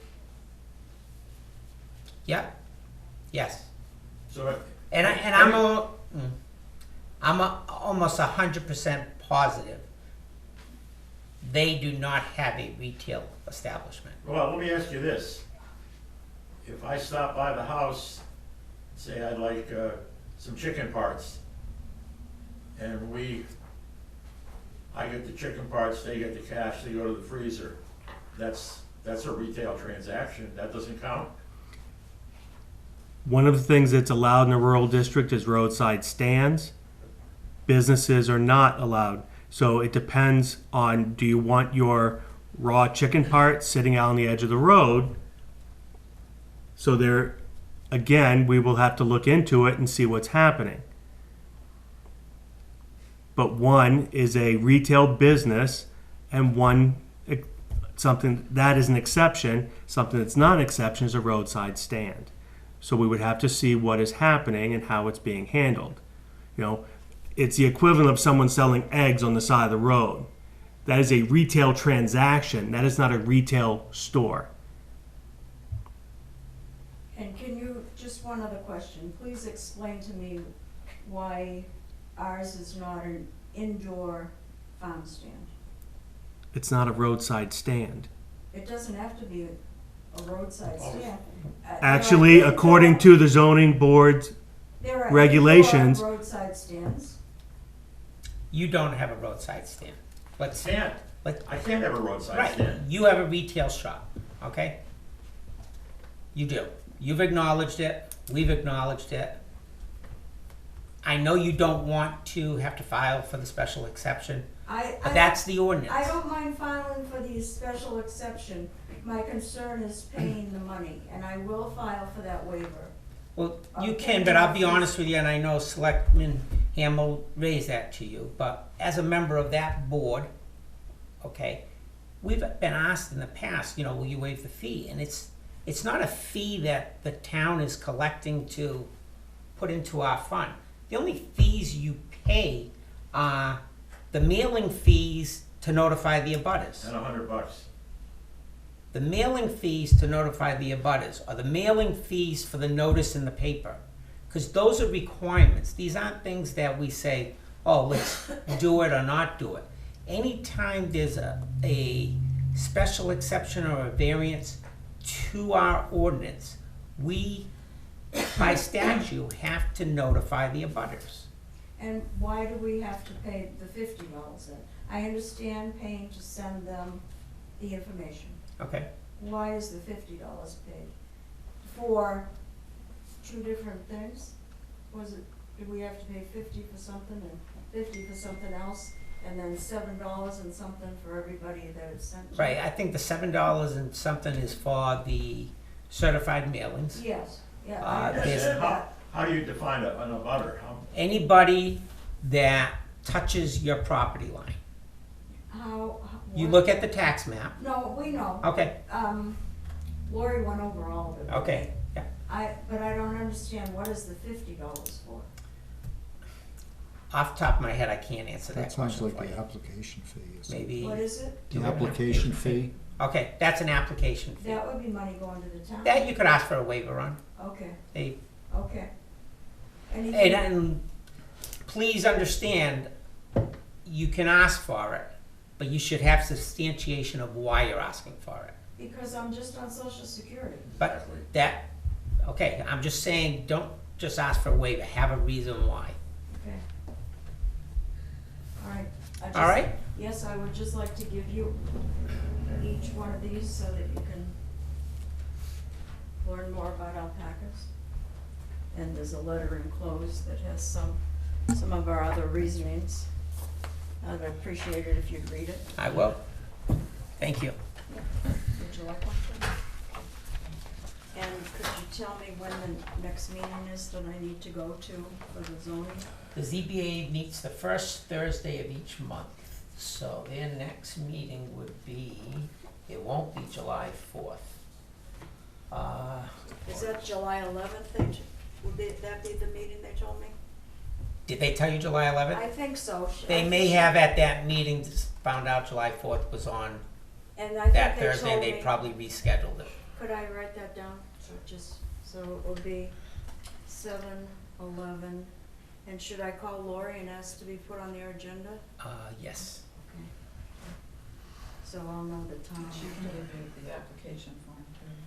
I already have it. For the appeal?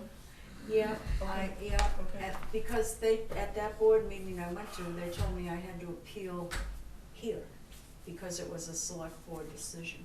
That's why we're here. Yeah, the ZBA is going to. It's a hardship for me to get appeals. out, so I wouldn't be here if I didn't have to be here. CBA is the board that I'm going to? Yes. Okay. Thank you very much. Thank you. Have a good night. You too. And please, come up and see our shop. I- And I found, Bring, we have a new little baby. bring credit card, cash, check. Okay, Well, if it's gonna be retail, then And Yep. retail it And is. then we can pay our fees. perfect. Thank you. And a large percentage of our business is actually mail order too. That's,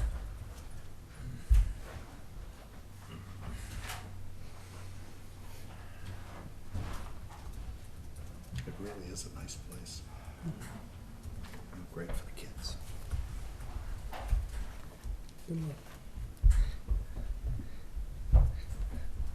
Nothing has labels on it. I know.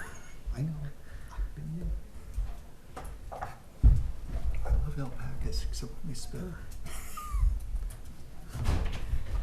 Is that anything I missed? I was trying to.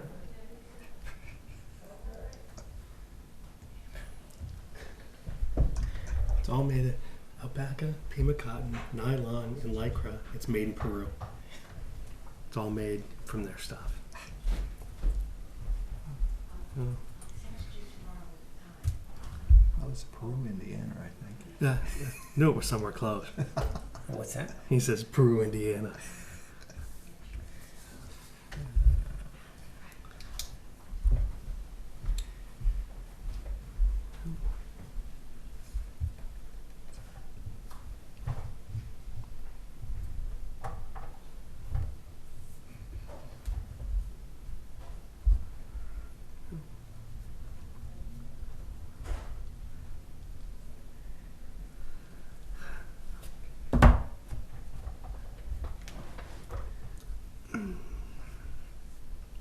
I wish I would have pulled that up quicker. Well, I know where you'll be on the 11th. Hmm. Okay. Yeah, let me know when that comes up on the agenda. I'll show Yeah. up.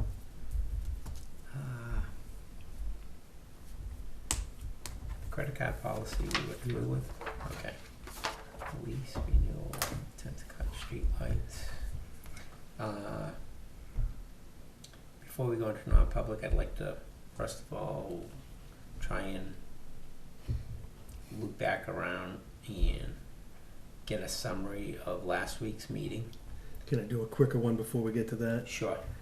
Awnings at the pool. I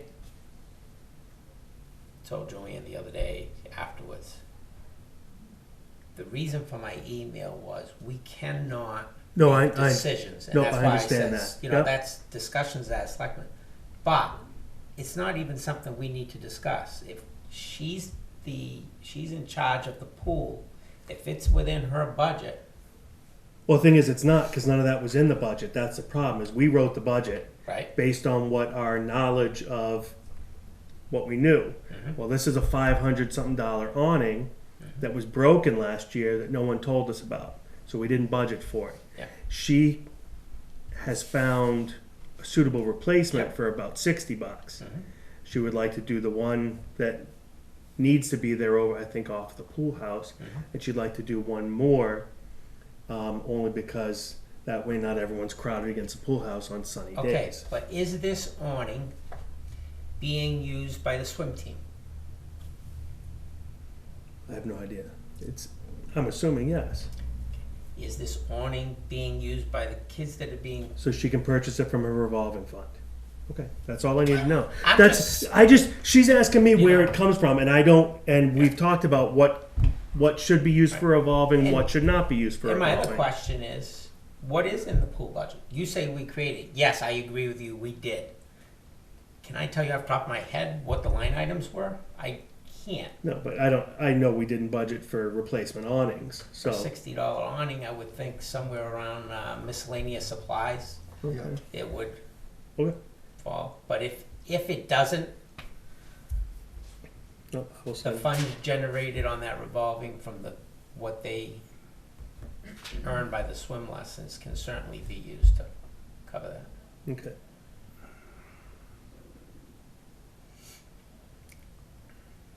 Yes, let's not nitpick every. Well, I just, like I said, I mean, I just want to make sure that I told her, A because, million and over.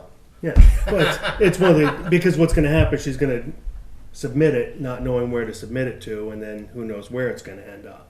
So this way she's able to submit it, because she's going to have to come to you for the Amazon card anyway, so. Okay. So, I just told her submit it, buyer, son sales, revolving account, done. No, I understood, I just, like I said, really Yeah. was, where's it coming from, because we, you know, but again, that's one of the, all of a sudden we were like, she said, you know, she asked, what happened? They're like, oh yeah, someone left it up in a windstorm last year and it broke. But she was good, she went to Peter right away, and he's like, yeah, I can't fix it. So, good, done, thank you. Police? Police. Yes.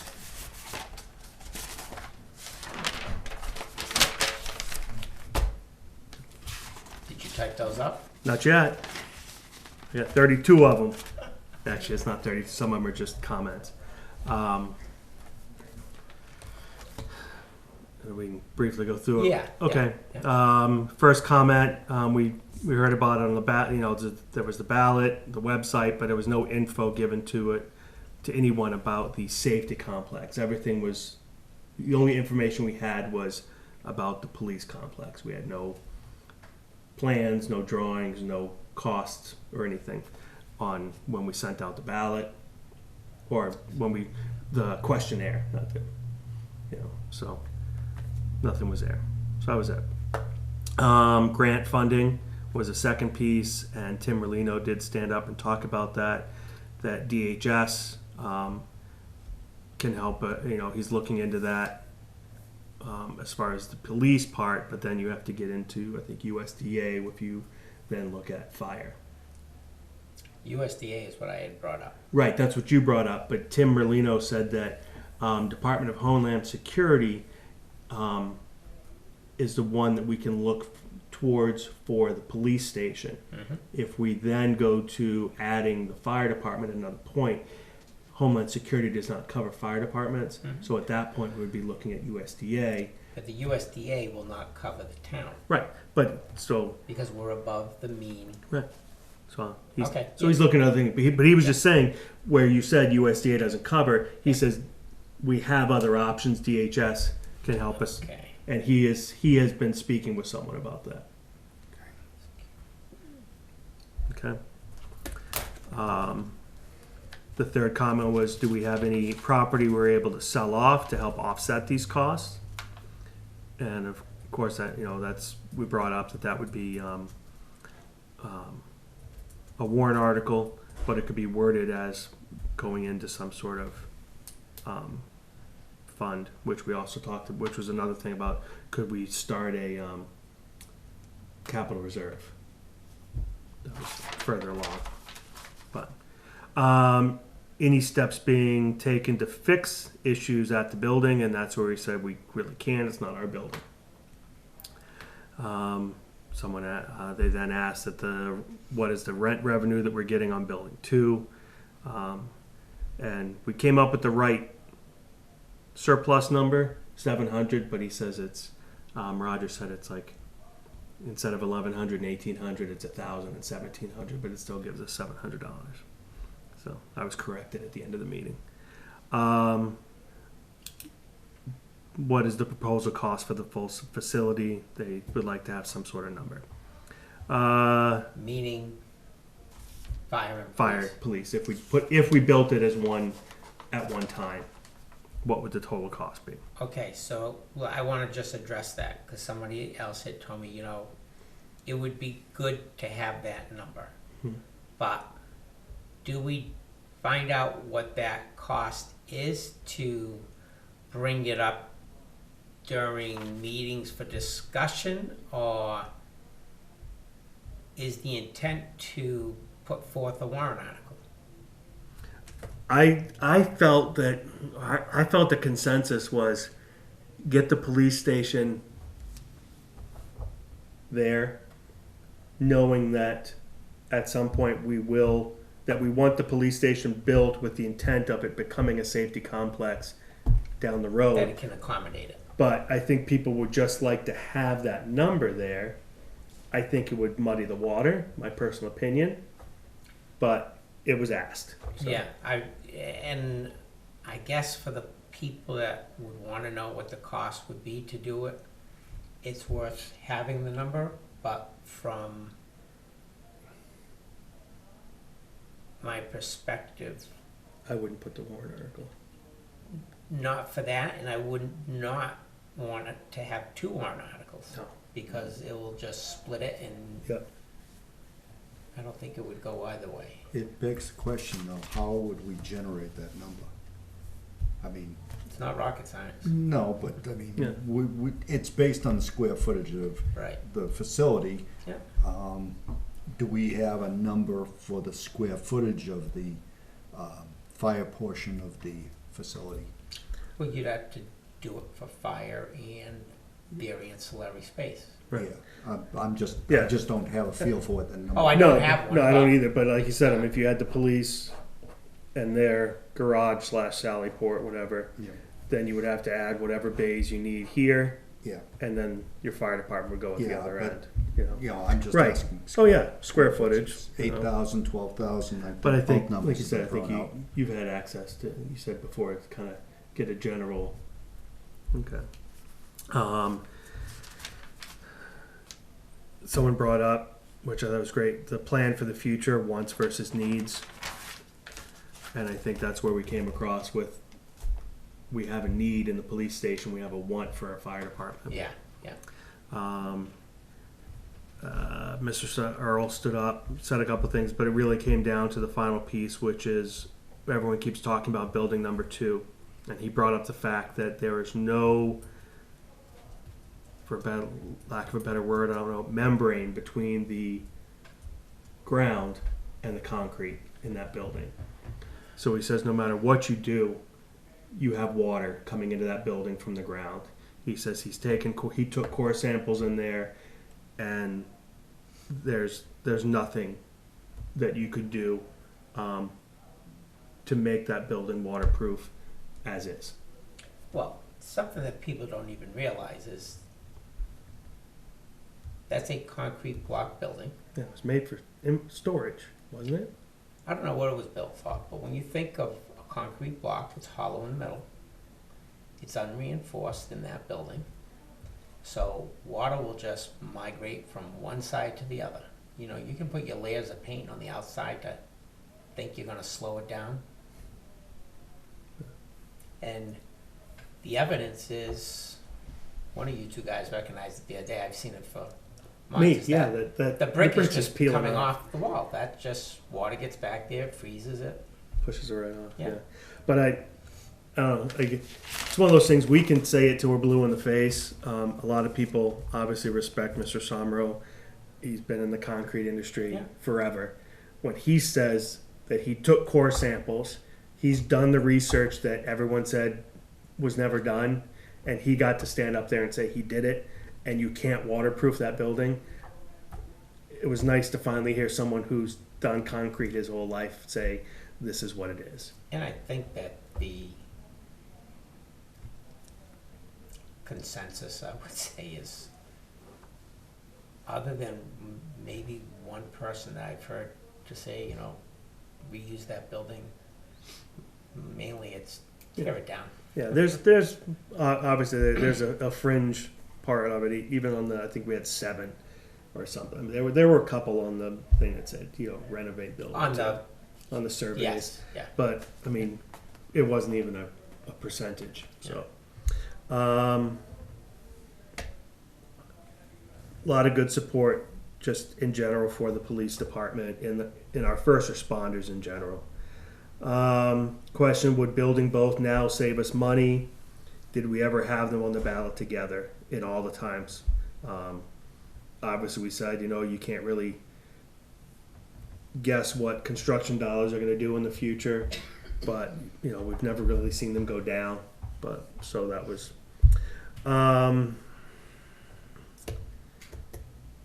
someone brought up just using public social media websites to inform the public of what the long-term cost issues could be, what the consequences of no action, and the cost comparison between the two options and any other options that may have been sought out.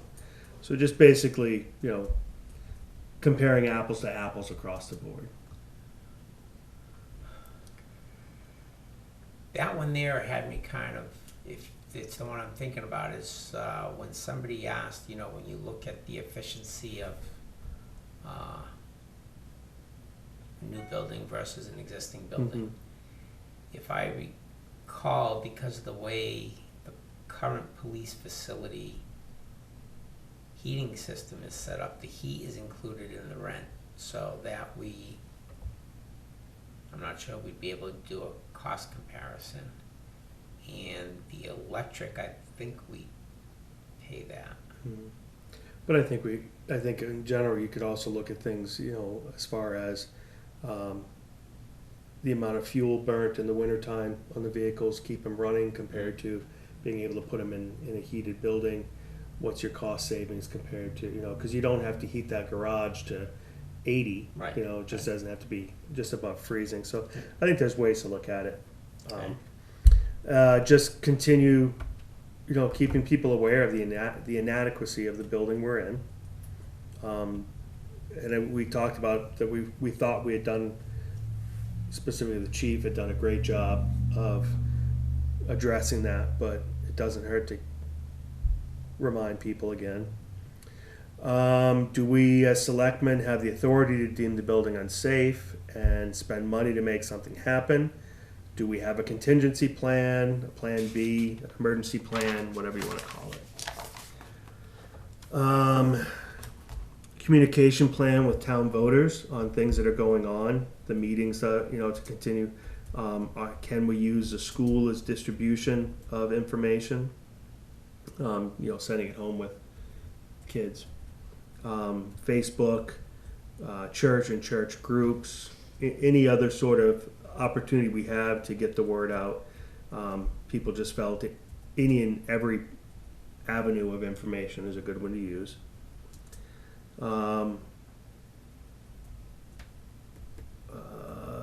Then you had a discussion with Mr. Crook that he felt he could maybe sit down, but I think that brought us all around to a group to get a buy-in. Maybe invite people within the construction industry that have built buildings, similar buildings for a certain amount, and maybe be able to work with them to bring the cost down and to get some buy-in from them. If they have all looked at it and are in approval of it, that's a very large portion of our community that we could get some support from.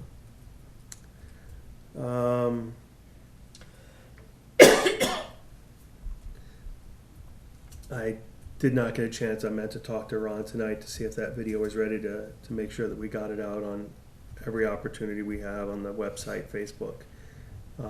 But that was... Usually he puts them out the following day, doesn't he? He said he was going to be working on it because he doesn't get the best lighting in there, so he was afraid that it wouldn't be real good. Okay. So here he comes. Yes, sir. The video's on the website. Awesome. Yep. Thank you. So we'll get that shared on the Facebook page and then on the community Facebook pages.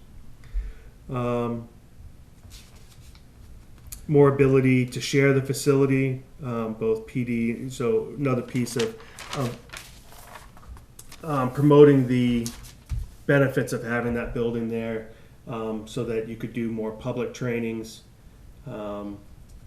community events. Which is what we had in the, Yes, yep.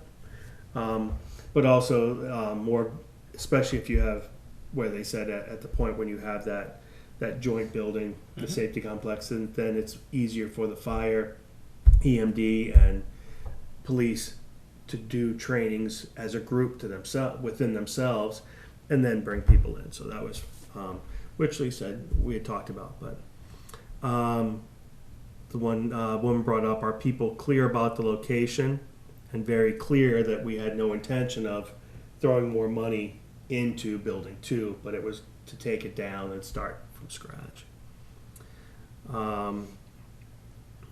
People did not like the idea that if we get forced out of that building that we would have to be forced into portable somewhere.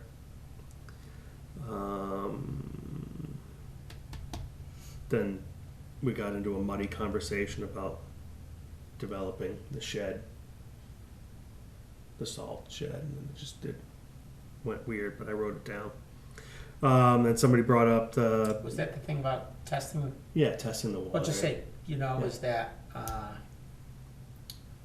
after the meeting, Jim Coffey had told me back when the town acquired the property, it was a brownfield site, and the Senator Bob Smith at the time helped the town to get the funding. And I went online, and on DES's website, there was actually a write-up about the town of New Ipswich on this property, and then it was cleaned up through the funding that they had gotten. Okay. Which I was surprised, because I had never even heard of it. Yeah. So. Capital reserve account. Then the discussion of special meeting or waiting until March. Go back to the capital reserve. Capital reserve account. There was a gentleman that was sitting in the front there that brought that up. I was trying to understand it, because typically we set up capital reserve accounts to plan for something in the future. Right. If this is a need now, I don't see how that capital reserve account would. Well, I guess what his thoughts were is if it gets voted down, I understand it's a need that we need now, but I think his point was, so each year we put 600,000 into the roads. So we thought, well, instead of saying we're going to put 600,000 into the road, say for a year or 2 years, you put 600,000 aside, or a chunk of that, 1/2 of it or something, into a capital reserve. So if we had to, I think He'd he be was down the road 3 years. right. Yeah. But he says, so no, I understand. I understood his thought process. Well, if people are going to keep voting this down to spend X amount of money, or put out a bond for 10 years, well, what if we can raise the money in 3? See, this goes back to my suggestion that we want to put this on the warrant article for next March. If it fails, and it could very well fail, what if if this particular warrant article fails, then how about establishing a capital reserve account to put X number of dollars into a reserve account that accumulates for 5 years? Assume $500,000. And if they won't vote for the police station, maybe they'll vote for a capital reserve account. That was his. Yeah, I mean, we have to have some sort of contingency, some sort of backup. That's B, or To me, B7. that's Z. Okay, but what are you gonna do if it gets voted down? Just keep pounding If it it? gets voted down, then we're not doing our job. It's very simple. No, it's not a matter of not doing our job. We have a group of citizens that don't believe us. So we have to get to that group of citizens and And we need to help. others. Yeah, we need, in For my them opinion, to we understand. I think we need I think the meeting the other night was a good start. get citizens to help I think that's citizens key. understand. It's Many- we can sit here all day and say it, and we have an agenda. You know, I mean, and that's it. Like, I that's just their want to pay agenda. more taxes. That's Yeah. all I wanted to. Yeah, Well, I was gonna bring my bill in and just show it to you. Yeah, thanks. I'm just saying, you know, we've been saying all along, there is no Plan B. Well, let's grab Plan Z and put it right behind Plan A, if that's the only thing we can come up with. Unless you believe, and this is my contingency, that it would damage Plan A. And that's my fear, is that what would happen is we'd then be looking at people go, oh, well, we're on a 5-year plan now. We may not have 5 We years. really aren't on a 5-year plan, but Right. But you know, that's the fear I have. But we have to do something, and, you know, a tree takes more than a couple of years to grow to where you can harvest it. If it takes us 5 years to get there, it takes us 5 years. But Bert, look at the basic concept. Basic. You take 500,000 or you take 300,000. Taxpayers are paying that next year, the whole bill. Yep. They don't want their taxes going up. They want minimalist to no increase. The cheapest way of doing that is to bond it. Yeah, long term. Spread it over the 10 years. And that's what we have to explain to them. So they, because it's easy to say, well, why don't we do this and set the money aside? It's just like you and I. If we want to invest in that $1 million vacation home, we're gonna have to be doing a lot of big saving. And it's gonna hurt elsewhere. They don't understand that. Well, you know, if you then say, hey, I'm gonna get a 100-year mortgage on that $1 million home, and I only have to pay $100 a month or whatever it may be. I can afford that. You're not going to live 100 years, but That's my kid's problem. Well, it is our kid's problem. Right. But, you know, so then the last two were the last was that, so we got how do you get permission to use the funds? Through the DRA. this is the fund balance. Yeah. Yeah. And like you said, you know, it actually gets a little more difficult each year because they're going to say, well, there's an emergency. Yeah, it's an emergency. Well, you've been there 10 years. Well, yeah. Okay, not an emergency. No, I think the emergency situation would be if the Right. building got sold, we got Right. evicted. No, but you said like we couldn't go to them tomorrow and say, Yeah. our building's up for sale.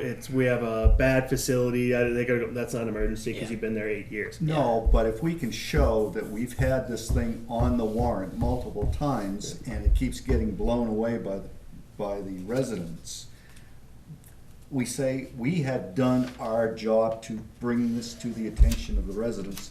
They have not supported us. Now what do we do about a Right. police? They'll say keep them where they are. Yeah. It's not an emergency. But if we're thrown out of there, That Right. then is a different scenario than what John was just Yeah. presenting. And that's just saying like, so if it fails in March and the building's sold or whatever, what would the next step be? Could we petition at that point? And then the last question was, I think Mr. Coffey brought it up. The options to reduce or slowly reduce payments. How would payments be made? Would it be where he talked about where you're, Yeah. yeah, Yeah. you know, it's a normal It's a thing. normal bond. Yeah, normal bond, or is it all? Do we pay? Do we just say we're going to pay the same amount every year and pay it off early, or do we take it out and that way we would So slowly the reduce principal it? drops. Right. So that was it. So that was the basic summary. I will get those typed up for you well, guys. there were some other ideas that were floated at the meeting. In particular, we asked about having a special meeting. Yeah. And that creates a number of problems. Right. No. I'll be honest. I did skip over that only because, and Bob Romerl said he could look into it a little differently. You wouldn't have to have. He doesn't think you'd have to go to court for it, but there are all the other pieces you have to do. You have to have the deliberative session. You have to have, this piece, so if you want to do it in October, you're actually, you're Starting now. starting now. Yeah. We'd already be, Yeah. if we wanted a special meeting in October, we'd be working on it today. Well, let me ask this, because that brings up another option. We just ran a poll as to what the people want. It cost the town $1,200 or so. What if in October, late October, November, maybe even as late as December, we took another straw poll and said, will you support a $2 million police station? Send out another set of those forms and get the feedback. I mean, what about something along that line? I know it's $1,200. No, I'm just trying to think of this, Bert. My question would be, and what do you get out of that? Knowing whether you're gonna put a warrant article on for March? Not so much if we're gonna put a warrant article on, but what do we do for contingency? We really need to think contingency here. Which goes back to my suggestion is, if we know they're gonna vote against it, let's put something behind it. Plan Z.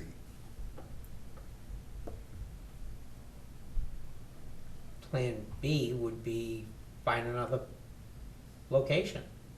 Okay. Then well, maybe we should be doing that now. Find somebody that wants to build a police station and rent it. Okay, that's plan C. I mean, we should be exploring those options. Absolutely. I mean, there's gotta be something somewhere.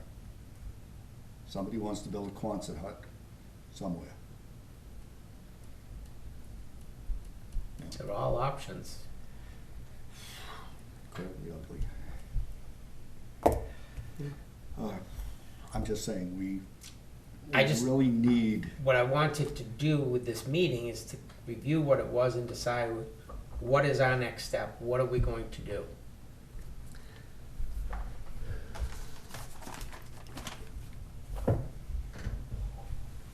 I think we need to continue going with the plan we have right now, which is, but, I mean,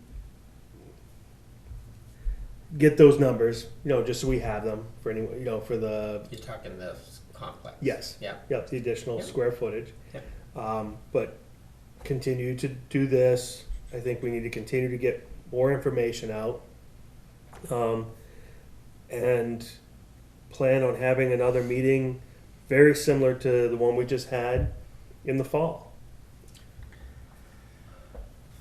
What I thought was a good suggestion, and you did note it on there, is do you get together with local select Yeah. people that in the construction industry and get their input on, first of all, do you think anybody could, and I don't know how this would go, but could organize a volunteer type thing? I don't think that would get us a facility built. Yeah. But I'd be more interested to hear what their ideas on costs would be. yeah, and that's it. I mean, I think it's easy enough for us to distribute the plans that we have. We have them electronically. So say, okay, this is what the plan we have. Mm-hmm. Okay, and invite input. Okay, so you can see, look on these plans, you'll see the necessaries. Now bring us your idea. If because like I said, so Mr. Crook said that he built his building for half of what we were saying ours was. But then when you start explaining what we have to use for building materials and we have to meet these, somebody's like, okay, all right, I understand you won't be able to do it for what I did. So I think if we're able to give that, I think that's a great idea, because then if you have that input from them and that buy-in from them, I think that's a huge portion of the community that is well respected, deservedly well respected in this town. And I think if we have them supporting the idea, I think that's a good way to go about it. And maybe it's a conglomeration of a couple different ideas that we're able to put together. But I think it would, I think that would be helpful. So, I mean, maybe that's the next step. I just don't know when we could get that done.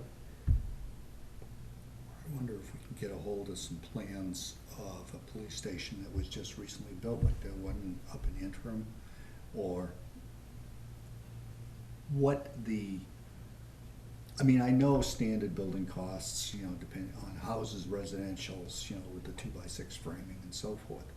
But what actually goes into a police station, beyond the structural aspects, that makes it run $210, $220, $230 a square foot?